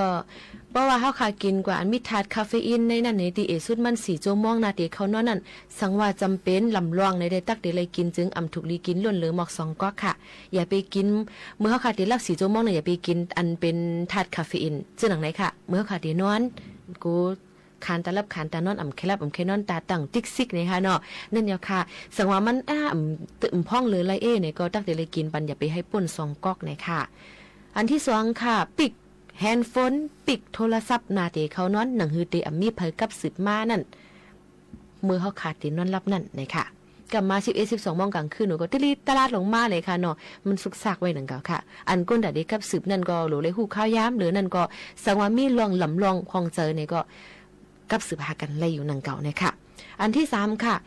หลูเลยเลือกเอามอนหูอันเฮ็ดให้เฮาข่าววนว่ามันหับห้องหมอนลำคอขาเนี่ยมันเมียนเอาลีค่ะนะตื่นมากก็คอขาเตอำเจ็บหรือเลยเลือกเอาหมอนโฮลีอำเจ้าหมอนโฮเคียงป่นตีก็อำไลอ่อนน่ะป่นตีก็อำไลนี่นั่นค่ะหมอนโฮก็ลำลองเหมือนกันตอนตาตีนวลเนี่ยก็หมอนโฮบางอันเนี่ยเพราะว่าเฮาค่ะหมอนอ่อนเนี่ยเพียวอำนั้นก็เคียงเนี่ยเพียวมันได้จังให้ได้คอเฮาขาเจ็บคอคัดจังได๋ก็จังเป็นไรค่ะก็นั้นเลยติให้ได้เฮาขานอนรับหยาบค่ะแทงคอ1ค่ะข้อที่4ปืดปันเพ่งความมอยนอนลอยเพ่งความอันอ้วนๆอ่อนๆมันนั่นค่ะถ่อมหนังสาลมเจอลีหนังหือบ่ที่เฮ็ดให้ฮู้แม่นว่าลดตั้งไม่เจอเฮาขาออกแปดเพ่งละลายมีผู้ห้องลอยๆนั้นก็ถ่อมเพ่งความอันเจ้าเก่าทรงถ่อมนั่นก็เลยเหมือนกันในค่ะนะข้อที่5ค่ะเสียงไฟก็ลำลองเหมือนกันค่ะนะนาเตนอนดูเลยคัดเจอปืดปันเสียงไฟอ่อนแม่งนั้นก็ไฟสีเหลืองหมักจอกค่ะมันเดจังเฮ็ดให้ลูกหวยตาเฮานั้นมุ่นเมเสียงอันด้วยหันเลยลีเอ็นตาเฮาก็เหตุการณ์ลงไหลวายปิกไฟสีนอนเฮาตีรับไหลสาลมใจลีขึ้นค่ะอย่าไปเปิดไฟแจงเลี้ยงป่นตีแหนมเผียวนั่นค่ะนะมันเดจังเฮ็ดให้เฮาค่ะจังรับจังนอนค่ะข้อที่6ค่ะมือเฮาขาเตนอนใส่เสื้อโคอันลมลีเลือกใส่โคนอนอันเป็นภาษาลมเจอใจว่าฮิตกับโคกินหวานจังไหนคะเนาะกำไตได้ว่าโคกินน่ะกินหยาบคันเจอเตียงกับขนาดความอังกฤษว่าจีนนะคะเนาะมันก็มีค่ะนั้นก็อย่าไปใส่อันหนาป่นเลยเนี่ยเพียวป้อเฮาป้อถูกจ้อมหนังอายรวมพิมพ์หอมเฮินตินอนเฮาถูกดีใส่ชุดชั้นในยามนอนเนี่ยค่ะเหมือนหนังว่าถูกดีเลยใส่โคจันตั้งในนั่นค่ะเนาะไปเป็นนางยิ่งก็ใส่บันเสื้อโคอันรวมใจก้นใจก็ใส่เสื้อโคอันลายรวมใจมันเนี่ยค่ะถูกดีเลยใส่บันเจ้านั้นเดี๋ยวก็ป้อเป็นนางยิ่งในเพิ่มเติมปันแทงอิดอ่อนนึงค่ะกันต้อเฮค่ะเราเนาะถ่อมไว้ค่ะเนาะก็เสื้อป้าเสื้อปิดนมเสื้อป้านั่นค่ะเสื้ออันเนาะใส่ตำหนักนั่งยิ่งนั่นค่ะนะซื้อปิดนมในก็ปอตีนอนถูกดีเลยใส่มันจังที่ฮิตมันจังที่ฮับจังเฮ็ดให้นมเฮาค่ะแกนนั้นก็จังเป็นนมเฮาค่ะที่มีตุ่มมีเป็นกวนออกมาจังไหนค่ะมือเฮาค่ะที่นอนถูกดีเลยใส่ในอันนี้ก็เป็นปื้นหู้เอามาฝากตอนจุถึงพ่อแม่พี่น้องเขาเอามาในปรับชีวจิตในปรับหลีกไทยเขา อันนึงเนี่ยค่ะเอามาฝากเตือนถึงพ่อแม่พี่น้องเขาหยุ่มอย่ามาพ่อแม่พี่น้องเขาเดี๋ยวไรยินถ่อมก็เดี๋ยวเป็นลองตั้งลีกันกว่าศึกยินถ่อมด้วยเสเฮาเป็นปืนหูตั้งหันตอนตาพ่อแม่พี่น้องเขาในค่ะ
ขาวคุกจะไรไกลใจถึงก่อนเป็นเมเจ้าเกจูเสียอมกาเอกปารังเมเจ้ากูตีจานเป็น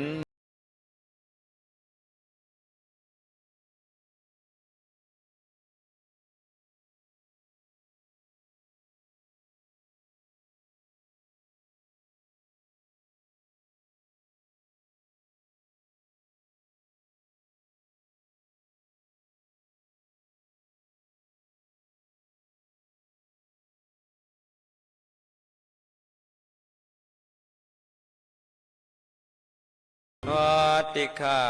ติขาย้อนยุกมือไว้สากกุ้งมุนดีพุงเงามาตาปีตุปูออกปลอเมเฮาสอนอ่อนกันเฮ็ดมาหลายขาหลายเปลือง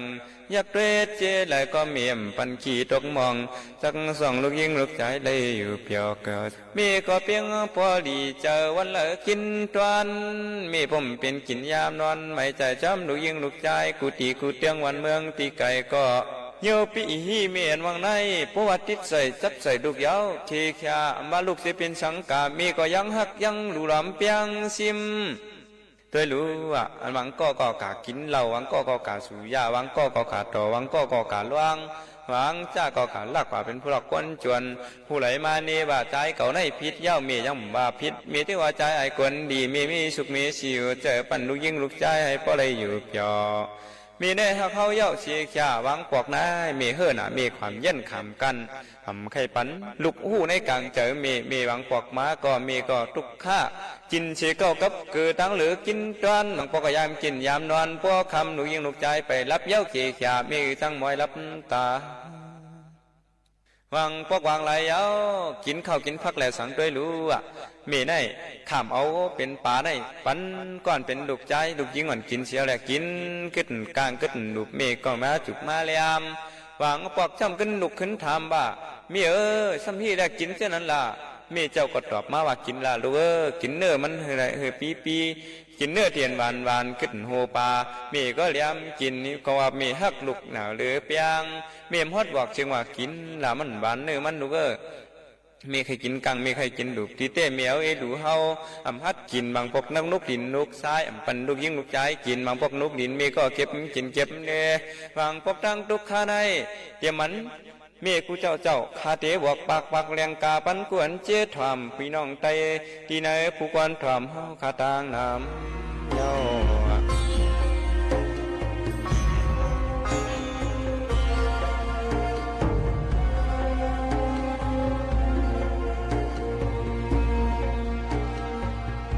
มีอยู่เมื่อนานว่ะอันเป็นก้อนหนึ่งมันหูจักกลุ่มปอกลุ่มเมเจ้าเกจูสอนฮีคอมไล่สอนฮีคอมไล่สอน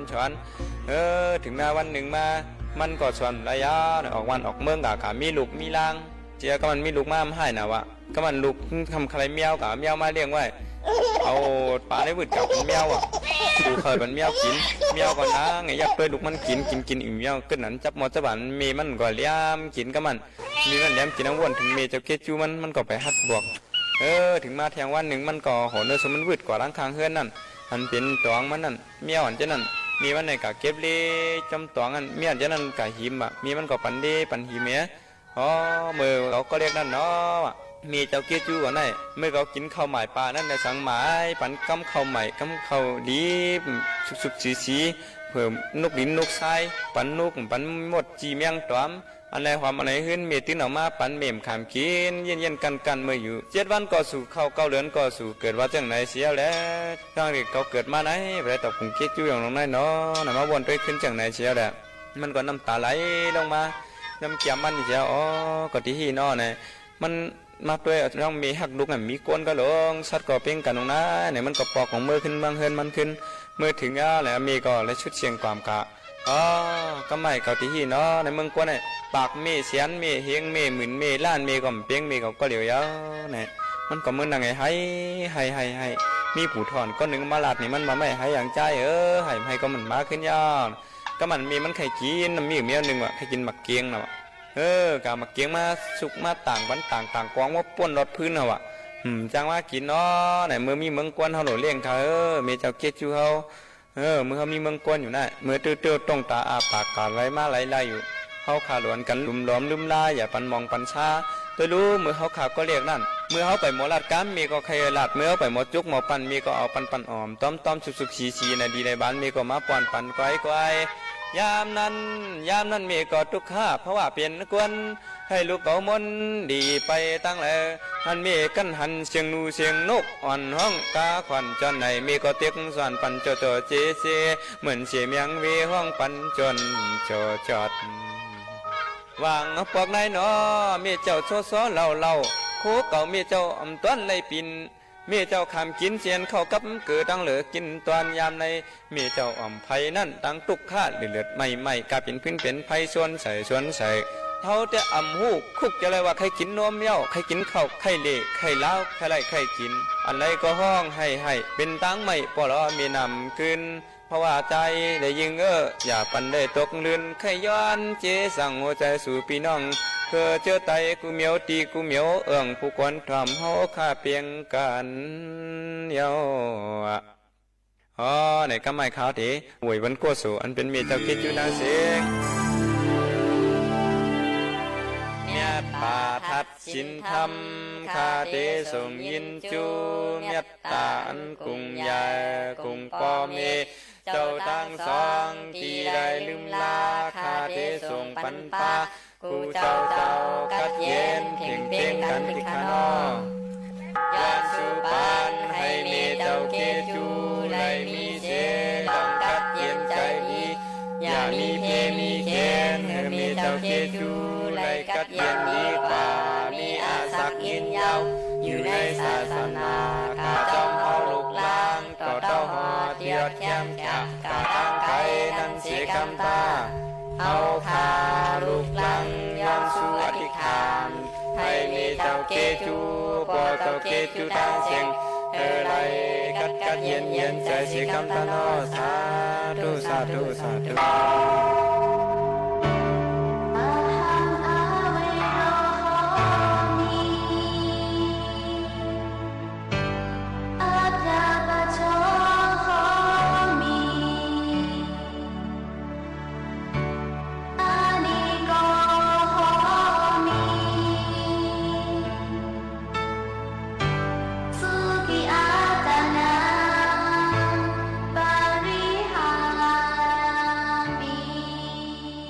ส่งปัญญาตาพ่อเมเห็นพ่อเมชาวสร้างสองในกะดีเย็นดีพ่อเมร่างเสงในเมืองคงกังทีได้ถ่อมล้อมกันในก็เต็มมันเต็มพีเต็มสารเต็มสัตว์เต็มกวนให้ก็เย็นถึงเพียงกันในข้าวก็มีเจนเสียแล้วเมื่อใดก็เป็นวันมีในดาคุกจะได้ใครจะถึงก่อนเป็นมีเจ้าเกจูเฮาเสียแล้วที่ในเรื่องหลูล้อมลืมลาเกิดพันมันหยาบมาเอานาเคียงเมียวเวชเฉาเฮือนอยู่มาข้าวตั้งเก่าเหลือเนี่ยมันจะง่ายเนี่ยมีบางพวกมามีต้องเจ็บต้องแกนใครกินใครหนึ่งใครกากใครเฮ็ดก่อมไรเฮ็ดใครกินไรกินบางพวกโกลุกข้อโกลุกยอมโกลุกตรงบางพวกก็โกลุกอึบโกลุกยักมีก็กั้นขาหาเฮ็ดมาปันปกเปี้ยนห่อบางพวกมีมไรเจียวบางพวกก็มีตุกคุกจะไล่เอ็มเป็นลูกยิ่งลูกจ้าตั้งเสียงบางเจ้าไหนเสียแล้วเมื่อไหร่เขา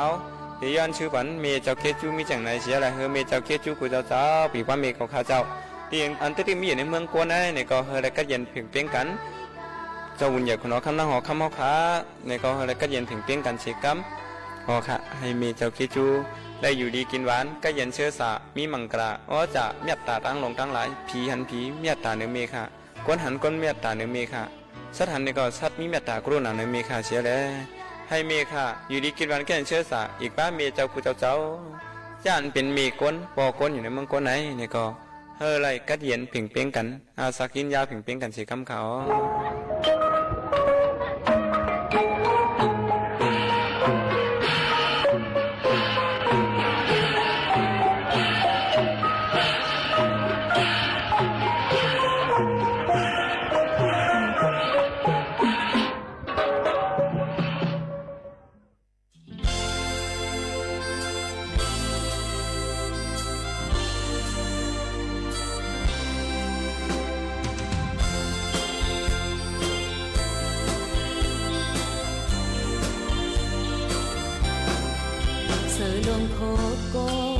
ก็หูมอดึกปันน้ำโนดุกมันผู้มอยาปุ่นก้นเป็นในจำตีตายสีก็ยาตั้ง มองไปมันอย่าเฮลืออ่อนเอ๋ยสู้ตั้งหาก่อนขอจากไว้จากเล็กนายอันนี้สังอันนี้สังอันนี้สังเลอหักปล่อยย้อนก่อนมันเป็นลีจันเพลงก่อนมันเป็นเลยตั้งหักก่อนนะมีมาเนอใจ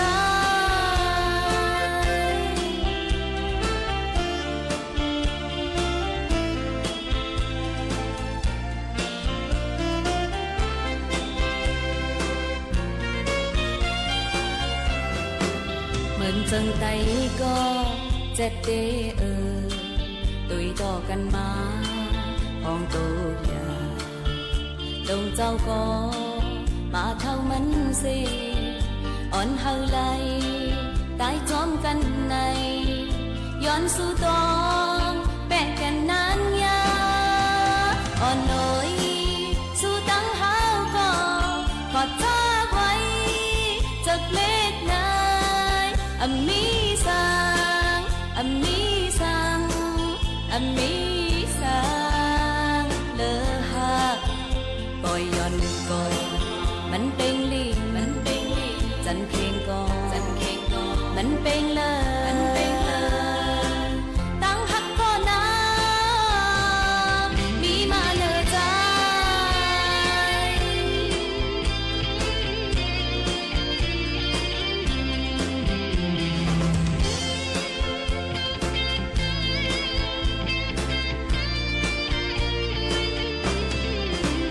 ให้มาคืนปกกำซอกนออกขอกเอ้ยกนเปิดว่ากูมอซอลัดความโคมหูหวานโหใจตะเปออกกูเลิกข้าวยามมาเจียมวันนั้นอ่อนเอ๋ยสู้ตั้งหาก่อนขอจากไว้จากเล็กนายอันมีสังอันมีสังอันมีสังเลอหักปล่อยย้อนก่อนมันเป็นลีจันเพลงก่อนมันเป็นเลยตั้งหักก่อนนะมีมาเนอใจ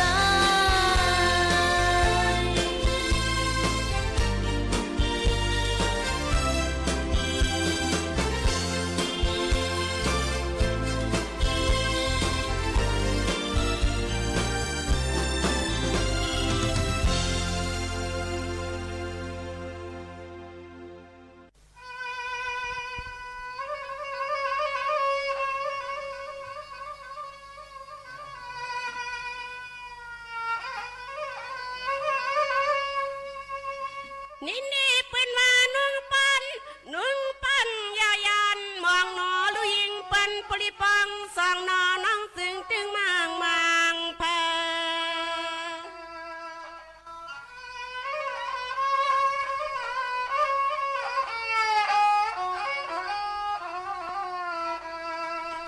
นังอันเปียวตึงมางพื้นลัดความหาตีมือได้ละนอลุยิงปันปรินอนสันปางสังวมพาพองมนุนเนนี่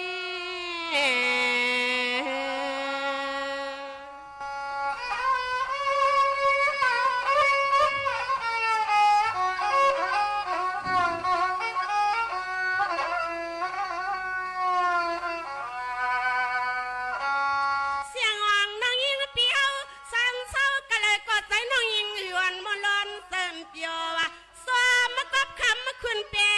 น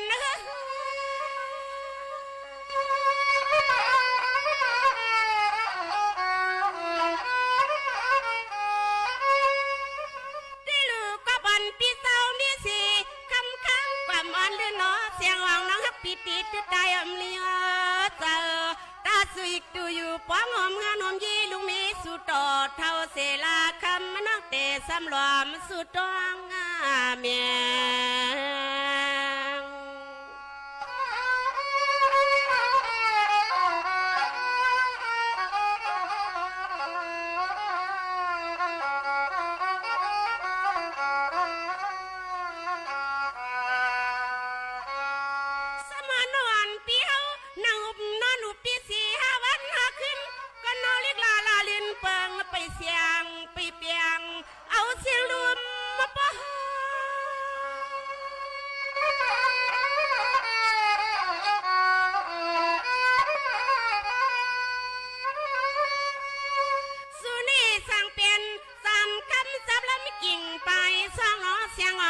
ปีติดตายอำเลียเจอตาสุยดูอยู่ป้อมหอมเฮือน้องยีลุงมีสุดต่อเท่าเสลาคำน้องเตะสำหลอมปองหังงากามนอจัดป่านในเฮาไว้ปั่นดูยิงเปิ้นเมื่อจำตายละมังกา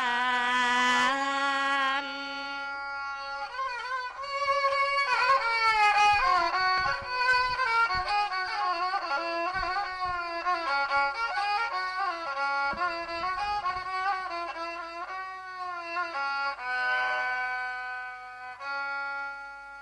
ในวันมื้อในก็เลยมีปืนหูตั้งหันฝากตอนจู้ถึงปอแม่ปีๆน้องๆเขาเนี่ยค่ะตั้งทัดสางในมีเป็นในนั่นค่ะอ๋อโหในนั่นในก็คัดใจเอามาเสร็จแล้วเอามาฝากตอนจู้ถึงปอแม่ปีๆน้องๆเขาในค่ะตั้งทัดสางในนั่นมีก็เป็นค่ะมีตั้งทัดสางในก็จังขึ้นใหญ่ไล่ในหู้ถึงกันอยู่ก็เผอเลยญาติทัดสางเต้ๆมาในซ้ำใครย่อมหับในนั่นเตว่าย้อนไปแก่ทวนเลยหือว่าเล็กเลยเยอะว่าคุยเลยแขนก้นในเตรียมทวนหมดเยี่ยวไหนซูมีแลตื้นเตจังพิษจางเปิงจางมิดจางสวยเลยอยู่นั่นค่ะนะเนาะเพราะว่าพิษเปิงมิดสวยก็ฮู้กาเตญาตั้งทัดสางเยี่ยวค่ะตั้งทัดสางหนึ่งอันในอิงเนออันเลเสเกิดเป็นม้าก้อมไข่เสเนกันก้อมไข่หลั่นซนกันก้อมไข่ย่าลู่เสรนาตากันเสเกิดเป็นม้าห้านั้นมีกลางใจลีเสแลใครๆฮู้พิษแม่ลีแลหือใครๆเงื่องมิดจอมเปิงเลยหือไหนถูกเลยทัดสังขึ้นก่อนเย้าในก็ภูทัดสังเปิ้นต่างก็ในก็เตเลยมีข้อที่1ในค่ะเตเลยทัดสังให้สั่งต่อเมียนข้าวย้ำมันป้อสั่งต่อเมียนย้ำเตจางเลยทัดสังในค่ะข้อที่2นั่นเตเลยทัดสังตั้งคออันจือความเจอเตเลยทัดสังตั้งคอจือความเจอนั่นเสเป็นรองเย้าตัวกว่าในค่ะข้อที่3ค่ะเตเลยทัดสางตั้งคอโอนความนวลสีแลเตเลยทัดสางตั้งคอหาวความเลิ้งเนี่ยค่ะข้อที่4เตเลยทัดสางตั้งคอความอันจับเลยพรหลีเตเลยทัดสางตั้งคอความอันจับเลยพรหลีนั่นเตถูกเป็นย้อนนั่นแหละเตเลยทัดสางคอความอันจืออันเจอจับเลยพรหลีมันนั่นเนี่ยค่ะข้อที่5ค่ะเตเลยทัดสางตั้งเจอหักเมตตาเตเลยทัดสางตั้งเจอลำโตซาสีเตเลยทัดสังตั้งใจหักเมตตาเตเลยทัดสังตั้งใจลำต้อซาโมหะในนั่นค่ะสังเจอว่าก็ผู้ทัดสังในทัดสังเลยตั้งกลางเจอลีหนังในจอดนาสุดนั่นในจึงจ่องเจิงเจ้าเก่านั่นเตหมจมยำหับเลยอยู่หือจมหับเกาหลีหรือไรและหับก็เย้าตื้นว่าหับไรก็อย่าตาเตแวดรอดไรตั้งทัดสังนั่นเตหยาบอยู่ไล่หนึ่งก็ไล่หนึ่งเย้าในกำหนึ่งก็กำหนึ่งเตียอยู่ห้างเซในเสแหละสังว่าเคยกำยาเปิ้นทัดสางในได้ก็เจ้าเก่าหลูเลยฮัดทัดสางขึ้นตัวเจ้าเก่านำเสแหละคัดเจอคืบหน้ากว่าก้วยเย้าในค่ะกังเจอแลโจปันเฮาเมียนห้อยเหลียวกันเซกำในยุ่มย้ำว่าสังว่าห้องหับไรอันเปิ้นทัดสางเฮาค่ะสังว่าใครเป็นก้นกำกับให้เปิ้นทัดสางเฮาค่ะอยู่ติ๊กเย้าในจึงเตเลยเมทัดสางวนสอนออนลีในตัวเฮาใจเฮาอ่อนตั้งสุดเสียแหละคึงปองเฮ็ดสร้างกว่าหนังกลางใจเฮาคาและในโจปางนั่นเฮอเมียนเลยอันเดียวกันเสสืบคึงปองเฮ็ดสร้างกว่าเสกัมในอันนี้ก็เป็นข้อความปันเฮียงเจอเป็นข้อความอันดีเลยเจอยก็มาฝากปันพี่น้องเขาเฮาหมอมุ่นแม่ในนั่นค่ะให้หมอมุ่นแม่โตเฮาใจเฮาอันว่านั่นโตเจ้าเก่าคู่ลีเลยเสเปิ้นในนั่นค่ะโตเจ้าเก่านั่นในค่ะแต่เฮ็ดพิษกะหือกะเย้าเปียดเปิ้นไหลอยู่กะหือกะเย้าตั้งนำตั้งหลายกะเย้าก้วยกาโตเจ้าเก่าเตเปียดขึ้นโตเจ้าเก่าไหลนั้นสังว่าใครให้เปิ้นเปียดเฮาก็ตาบหรือเปียดเปิ้นมังปอกมังไรมาในโตยุกอย่างมาในค่ะเฮาฮู้อยู่ว่าเขานั่นเปียดเฮาเขาก็คัดเจอแก่งเขาครับใครเปียดเฮาเป็นนั้นมีในเจอเป็นนั้นมีในก้วยกาว่าอันเฮาฮู้อยู่นั่นเฮาเฮ่อต่างเขาค่ะเฮ่อจึงอยู่แล้วในเฮ่อว่าสู่เฮ่อห้าอันสู่มาคัดเจอเปียดเฮานั่นในดิเตียงฮู้ว่าเขาเปียดเฮานั่นน่ะค่ะย้อนนั่นแหละดูเจ้าเก่าติขึ้นเลยทัดสางขึ้นตัวเจ้าเก่าลีเอาข้าวย้ำอันมีนั่นเสิแลหมอว่นสอนหันถึงลองลีเส10ครึ่งปองให้สร้างกว่าเซกัมในอันนี้ก็เป็นปอดอ่อนตอนนึงเอามาฝากตอนจุดถึงพี่น้องเขาให้แรงยิน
เฮาข่าวอยู่เป็นอ้อยก็อ้อยเสกันข้าวยำจำมดจำเซ็งค่ะเนาะเดย้อนผัดยันปอหน่อยพี่น้องเฮาเขาเมื่อกว่าก่อนส่งขึ้นมาหบมาทบจอมปอแม่พี่น้องเฮาเขาแทงอย่าลืมค่ะโฟโลติดตามไลน์ในค่ะที่สวทเก้งใหม่ AM 147 kHz และทั้ง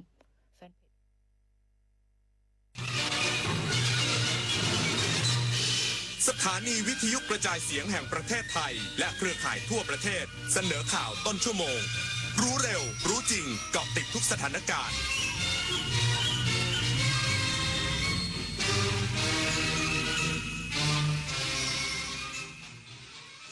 รับฟังข่าวต้นชั่วโมง 23 นาฬิกากับยุทธพรบานเย็นครับกระทรวงคมนาคมเตรียมเปิดทดลองให้บริการมอเตอร์เวย์ M82 บางขุนเทียนบ้านแพ้ววันที่ 22 ตุลาคมนี้อีกสักครู่กลับมาติดตามรายละเอียดครับ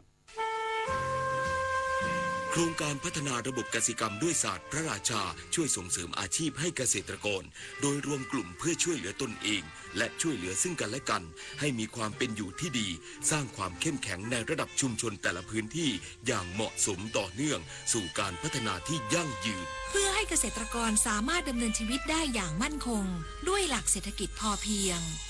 ศาสตร์พระราชาปวงประชาเปี่ยมสุข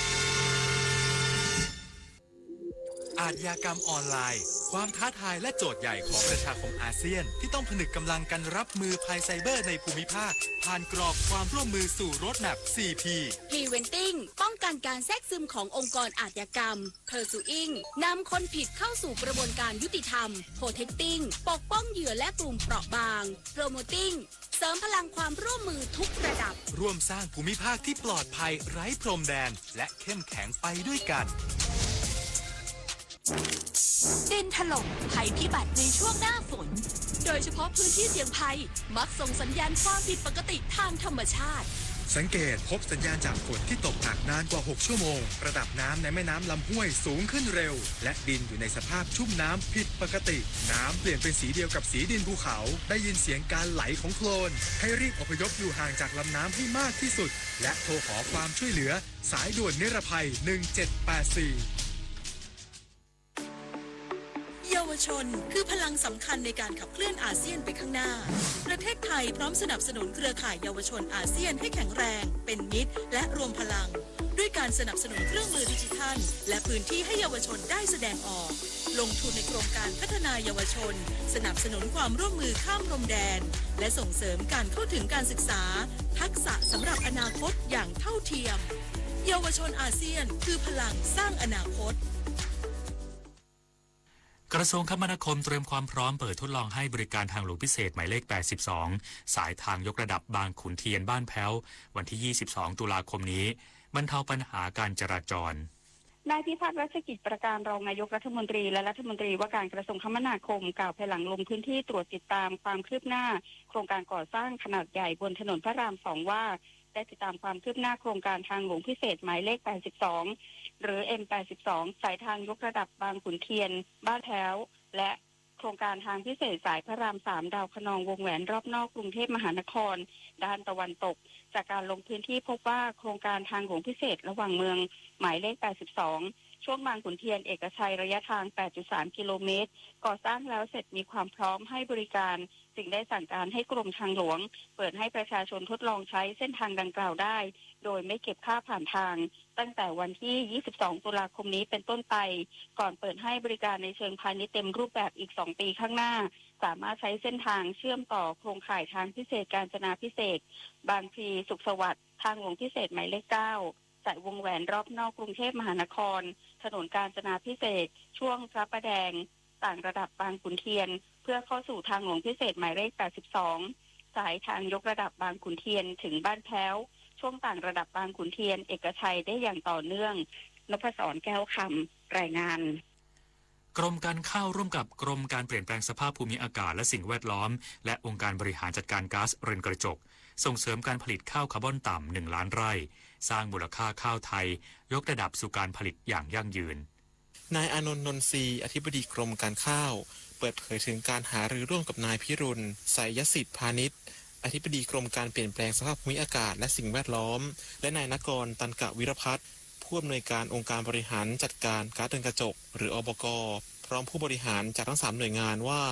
เพื่อวางแนวทางความร่วมมือในการขับเคลื่อนโครงการข้าวคาร์บอนต่ำ1 ล้านไร่โดยโครงการดังกล่าวจะเป็นก้าวสำคัญของการเกษตรไทยสู่ยุคข้าวคุณภาพข้าวสีเขียวโดยมีเป้าหมายลดการปล่อยก๊าซเรือนกระจกจากกระบวนการผลิตและเพิ่มรายได้ให้เกษตรกรผ่านระบบฉลากรับรองข้าวคาร์บอนต่ำหรือ Low Carbon Rice Label ที่จะช่วยสร้างความเชื่อมั่นให้กับผู้บริโภคทั้งในและต่างประเทศพร้อมย้ำว่าความร่วมมือในครั้งนี้จะช่วยยกระดับข้าวไทยให้ตอบโจทย์ตลาดโลกที่ให้ความสำคัญกับสิ่งแวดล้อมพร้อมผลักดันให้เกิดการพัฒนาสินค้าข้าวที่มีคุณภาพสูงเป็นมิตรต่อโลกและมีความยั่งยืนอย่างแท้จริงโดยในระยะต่อไปจะมีการขยายความร่วมมือกับหน่วยงานอื่นๆที่เกี่ยวข้องเพื่อผลักดันโครงการให้ครอบคลุมพื้นที่ทั่วประเทศอีกด้วยชวนันท์มาลีรายงานกระทรวงการพัฒนาสังคมและความมั่นคงของมนุษย์เตรียมลงพื้นที่จังหวัดแม่ฮ่องสอนเชียงใหม่และพะเยาเร่งช่วยกลุ่มเปราะบางประสบอุทกภัยขับเคลื่อนนโยบายพม.ใกล้คุณนายอัคราพรหมเผ่ารัฐมนตรีว่าการกระทรวงการพัฒนาสังคมและความมั่นคงของมนุษย์เปิดเผยว่าจากสถานการณ์อุทกภัยที่เกิดขึ้นในหลายจังหวัดทางภาคเหนือทำให้ประชาชนจำนวนมากโดยเฉพาะกลุ่มเปราะบางจำเป็นต้องได้รับความช่วยเหลือเยียวยาโดยด่วนจึงมีกำหนดลงพื้นที่ในวันที่17 ตุลาคมนี้ที่จังหวัดแม่ฮ่องสอนเพื่อพบปะเยี่ยมให้กำลังใจกลุ่มเปราะบางและประชาชนที่ได้รับผลกระทบณวัดผาบ่องใต้และโรงเรียนเทศบาล3ตำบลจองคำเพื่อมอบเงินสงเคราะห์งบประมาณซ่อมสร้างที่อยู่อาศัยและถุงยังชีพเครื่องอุปโภคบริโภคที่จำเป็นและบ้านปางอุ๋งอำเภอแม่แจ่มจังหวัดเชียงใหม่เพื่อติดตามการฟื้นฟูชุมชนบ้านปางอุ๋งที่ประสบภัยพิบัติทางธรรมชาติและสร้างความมั่นคงในที่ดินและที่อยู่อาศัยภายใต้โครงการบ้านมั่นคงชนบทตามยุทธศาสตร์แม่แจ่มโมเดลส่วนในวันที่18 ตุลาคมจะลงพื้นที่จังหวัดพะเยาเพื่อตรวจเยี่ยมหน่วยงานทีมพม.ใกล้คุณพะเยาพร้อมพบปะให้กำลังใจข้าราชการและเจ้าหน้าที่ผู้ปฏิบัติงานอีกทั้งมอบแนวทางการขับเคลื่อนงานตามนโยบายพม.ใกล้คุณเพื่อให้การดูแลกลุ่มเปราะบางสามารถเข้าถึงบริการสิทธิสวัสดิการสังคมได้อย่างแท้จริงนิตยาคุณสิมรายงาน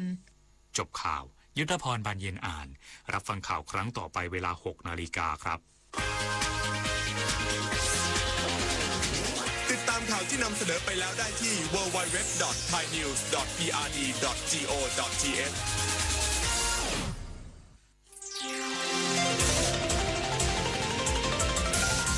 วิทยุแห่งประเทศไทยให้ความรู้คู่ความสุข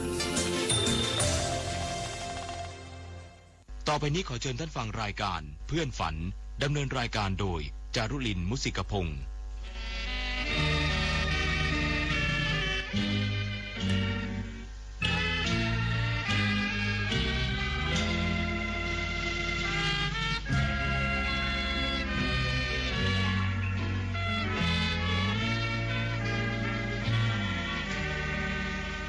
อยากมีเพื่อนรวมฝันในวันนี้วันที่มีเสียงเพลงบรรเลงวอนเดี๋ยวออดอ่อนเดี๋ยวเรื่องลื่นแสนชื่นบานเดี๋ยวสับสานเดี๋ยวโศกซึ้งตรึงหาไทย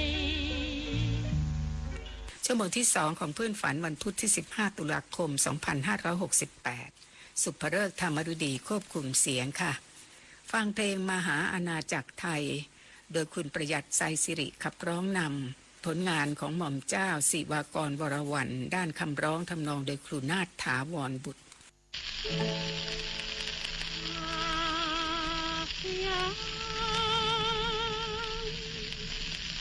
ยังอยู่ยังอยู่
จบไปนั้นคือเพลงมหาอาณาจักรไทย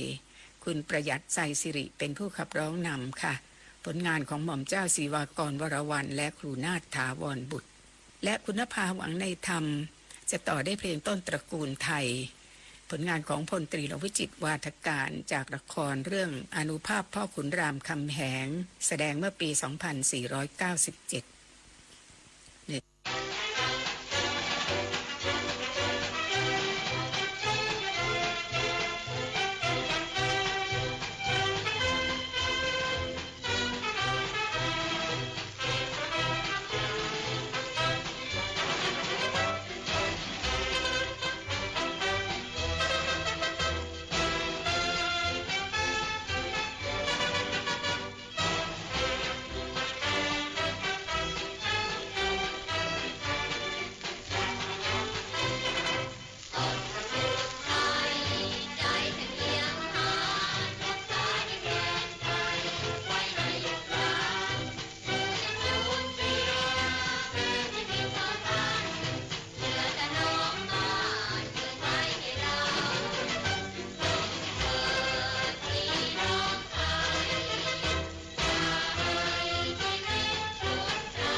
เพลงต้นตระกูลไทยจากละครเรื่องอานุภาพพระขุนรามคำแหงโดยพลตรีหลวงวิจิตรวาทการเป็นผู้ประพันธ์และคุณนภาหวังในธรรมขับร้องจบไปแล้วค่ะชุดต่อไปจะเป็น3เพลงนะคะรักเอ๋ยรักข้าคุณสวรีภกาพันธ์ศิลปินแห่งชาติบันทึกเสียงเพลงนี้ว่าปี 2498 ผลงานของสุนทรียา ณ เวียงการและครูสมานกาญจนพลิน2ศิลปินแห่งชาติต่อด้วยคนผิดคุณสุดเทพวงศ์คำแหงศิลปินแห่งชาติขับร้องค่ะครูแก้วและครูนาฏเป็นผู้แต่งและน้ำค้างน้ำคำคุณจินตนาสุขสถิตศิลปินแห่งชาติขับร้องเพลงนี้คุณวิจิตรมาตราแต่งคำร้องทำนองโดยอาจารย์ประสิทธิ์พยอมยงศิลปินแห่งชาติ3เพลงนะคะ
ฉันผิดไป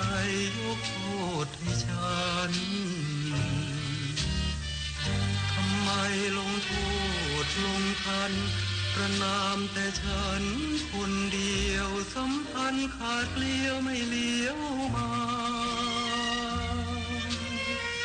ฉันคงเผลอจิตพลาดผิดวาจารักจึงแรมราพลอยพายกลุ้มใจไม่ควรลงด่วนประนามผิดนิดหน่อยใช่ฉันเลวความรักกับความเข้าใจกันได้ท ทำดีมามากปานใดทำไมไม่เห็นความดีน้อยหรือกลับมีแต่ช้ำใจคือเธอหลงโกรธโทษผิดอันใดหลงเคืองทำไมอภัยกันเถิดดี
น้อยหรือยิ่งทำให้ช้ำใจหรือเธอหลงผิดโทษผิดอันใดฉันยังแคลงใจกลายเป็นคนผิดคน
ที่จบไปนั้นก็คือเพลงน้ำค้างน้ำคำก่อนหน้านั้นก็คนผิดและรักเอ๋ยรักข้าต่อไปจะเป็น3เพลงเช่นเดียวกันค่ะ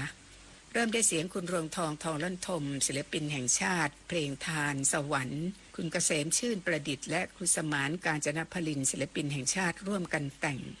คุณชรินทร์ นันทนาครศิลปินแห่งชาติจะร้องเพลงกุหลาบปากสัน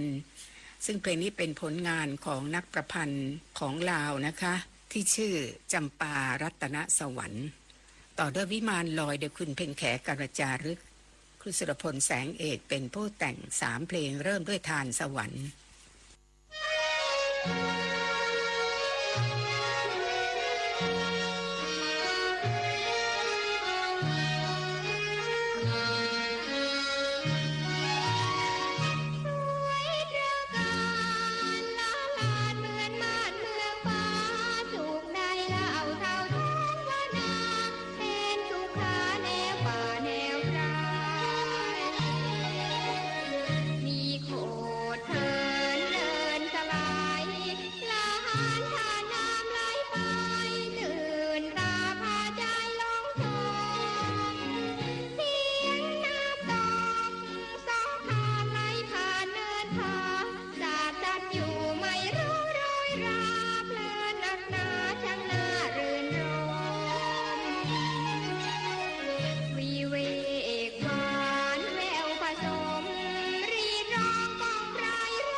ไปแล้วนะคะที่เราฟังกันไปนั้น และต่ออีก3เพลงเริ่มด้วยเพลงจันทรามาลีคุณวินัยจุลบุษปะและคุณเพ็ญแขกระจารึกขับร้องด้วยกันผลงานของสุนทรยาณเวียงการและกุสมานการจนพลิน2ศิลปินแห่งชาติครวนสวาดเป็นเพลงที่คุณธนงศักดิ์ภักดีเทวาและคุณสวรีประกาพันธ์ศิลปินแห่งชาติขับร้องค่ะอกวีสัตตโกวิทศิลปินแห่งชาติเป็นผู้แต่งคำร้องทำนองโดยเกษมมิลินทจินดาและรักร่วมใจเพลงนี้คุณชดินนันทนาครและคุณรวมทองทองล้นทม2ศิลปินแห่งชาติบันทึกเสียงผลงานของครูชาลีอินทรวิจิตรและครูสมานการจนพลิน2ศิลปินแห่งชาติค่ะ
พันนารายพระจันทร์เยืองกลายปลายแสงมา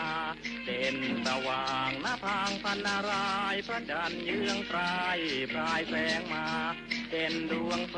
มปองตาหรือเทียมดวงหน้านงรามเอ้ยหอมดอก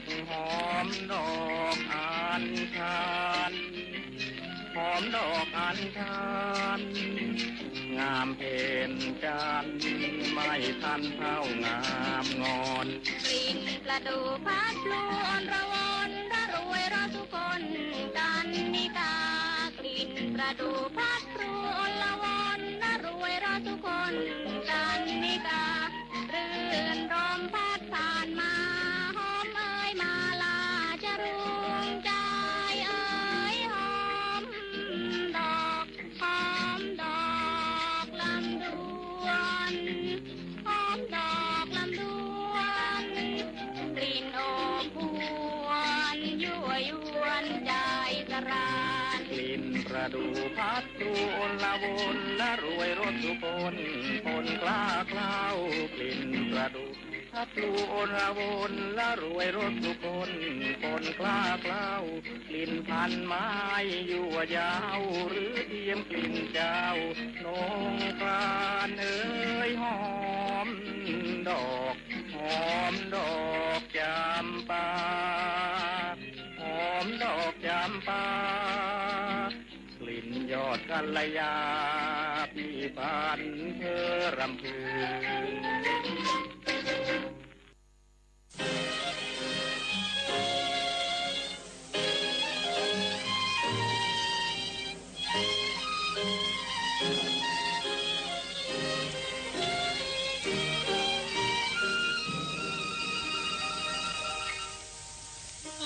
ทะเลแสนมาเวดวงใจเห็นแต่เพียงพื้นน้ำกว้างใหญ่ไกลเหลือขนาจะกลัวสิ่งใดพี่อยู่ใกล้แก้วดาวน้องเอ่ยว่าจะเหมือนว่าพี่นี้อยู่ไกลกลัวรักราพี่จ๋าน้องหวั่นใจเกรงนานไปกลัวรักวังเวงไม่เหมือนรักใหม่น้องกลัวอ้างว้างรักจะร้างหากน้ำใจที่ดังทะเลกว้างใหญ่แผ่รักไปไม่แน่นอนอย่าคิด ให้มองรักของพี่มันคงใจรักน้องซื่อตรงยืนยงอยู่นิรันดรมองทะเลดูสิคนดีขอบฟ้ายังมีกันนะบางอ่อนรักพี่นี้แน่นอนรักเพียงควันอ่อนไม่เผื่อใครลาฟังรันจวน โอ้คลื่นรวนสวา ไหลคลื่นจึงซัดซ้ำไม่ขาด เพราะคลื่นไม่เบื่อหาดทราย ที่เบื่อน้องไม่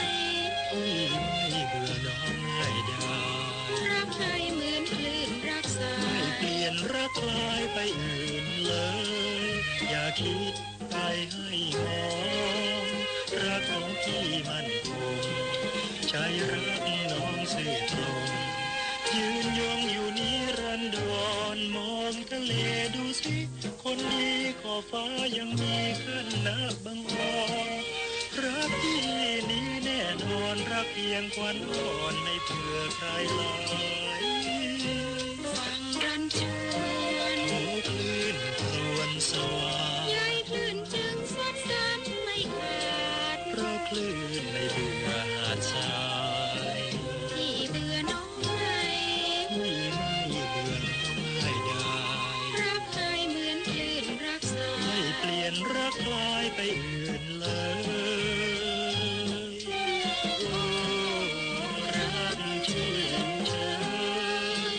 สุขใจจริงยิ่งรักเลย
ทรามาลีครวญสวัสดิ์และรักร่วมใจ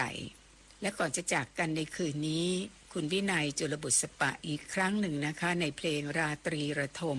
สุนทรยาณเวียงการและครูสมานกาญจนพลิน2ศิลปินแห่งชาติร่วมกันแต่งคุณเพ็ญศรีพุ่มชูศรีศิลปินแห่งชาติค่ะสักวาลาจากครูสง่าอารัมพีศิลปินแห่งชาติเป็นผู้ประพันธ์และดึกดึกแล้วจากเสียงของคุณสุเทพวงศ์กำแหงศิลปินแห่งชาตินะคะผลงานของคุณสาโรจน์เสนทรัพย์เพื่อนฝันในคืนนี้สุภฤกษ์ธรรมฤดีดิฉันจารุรินทร์วสิกพงศ์พบกันใหม่ในวันจันทร์นะคะสวัสดีค่ะ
ที่นี่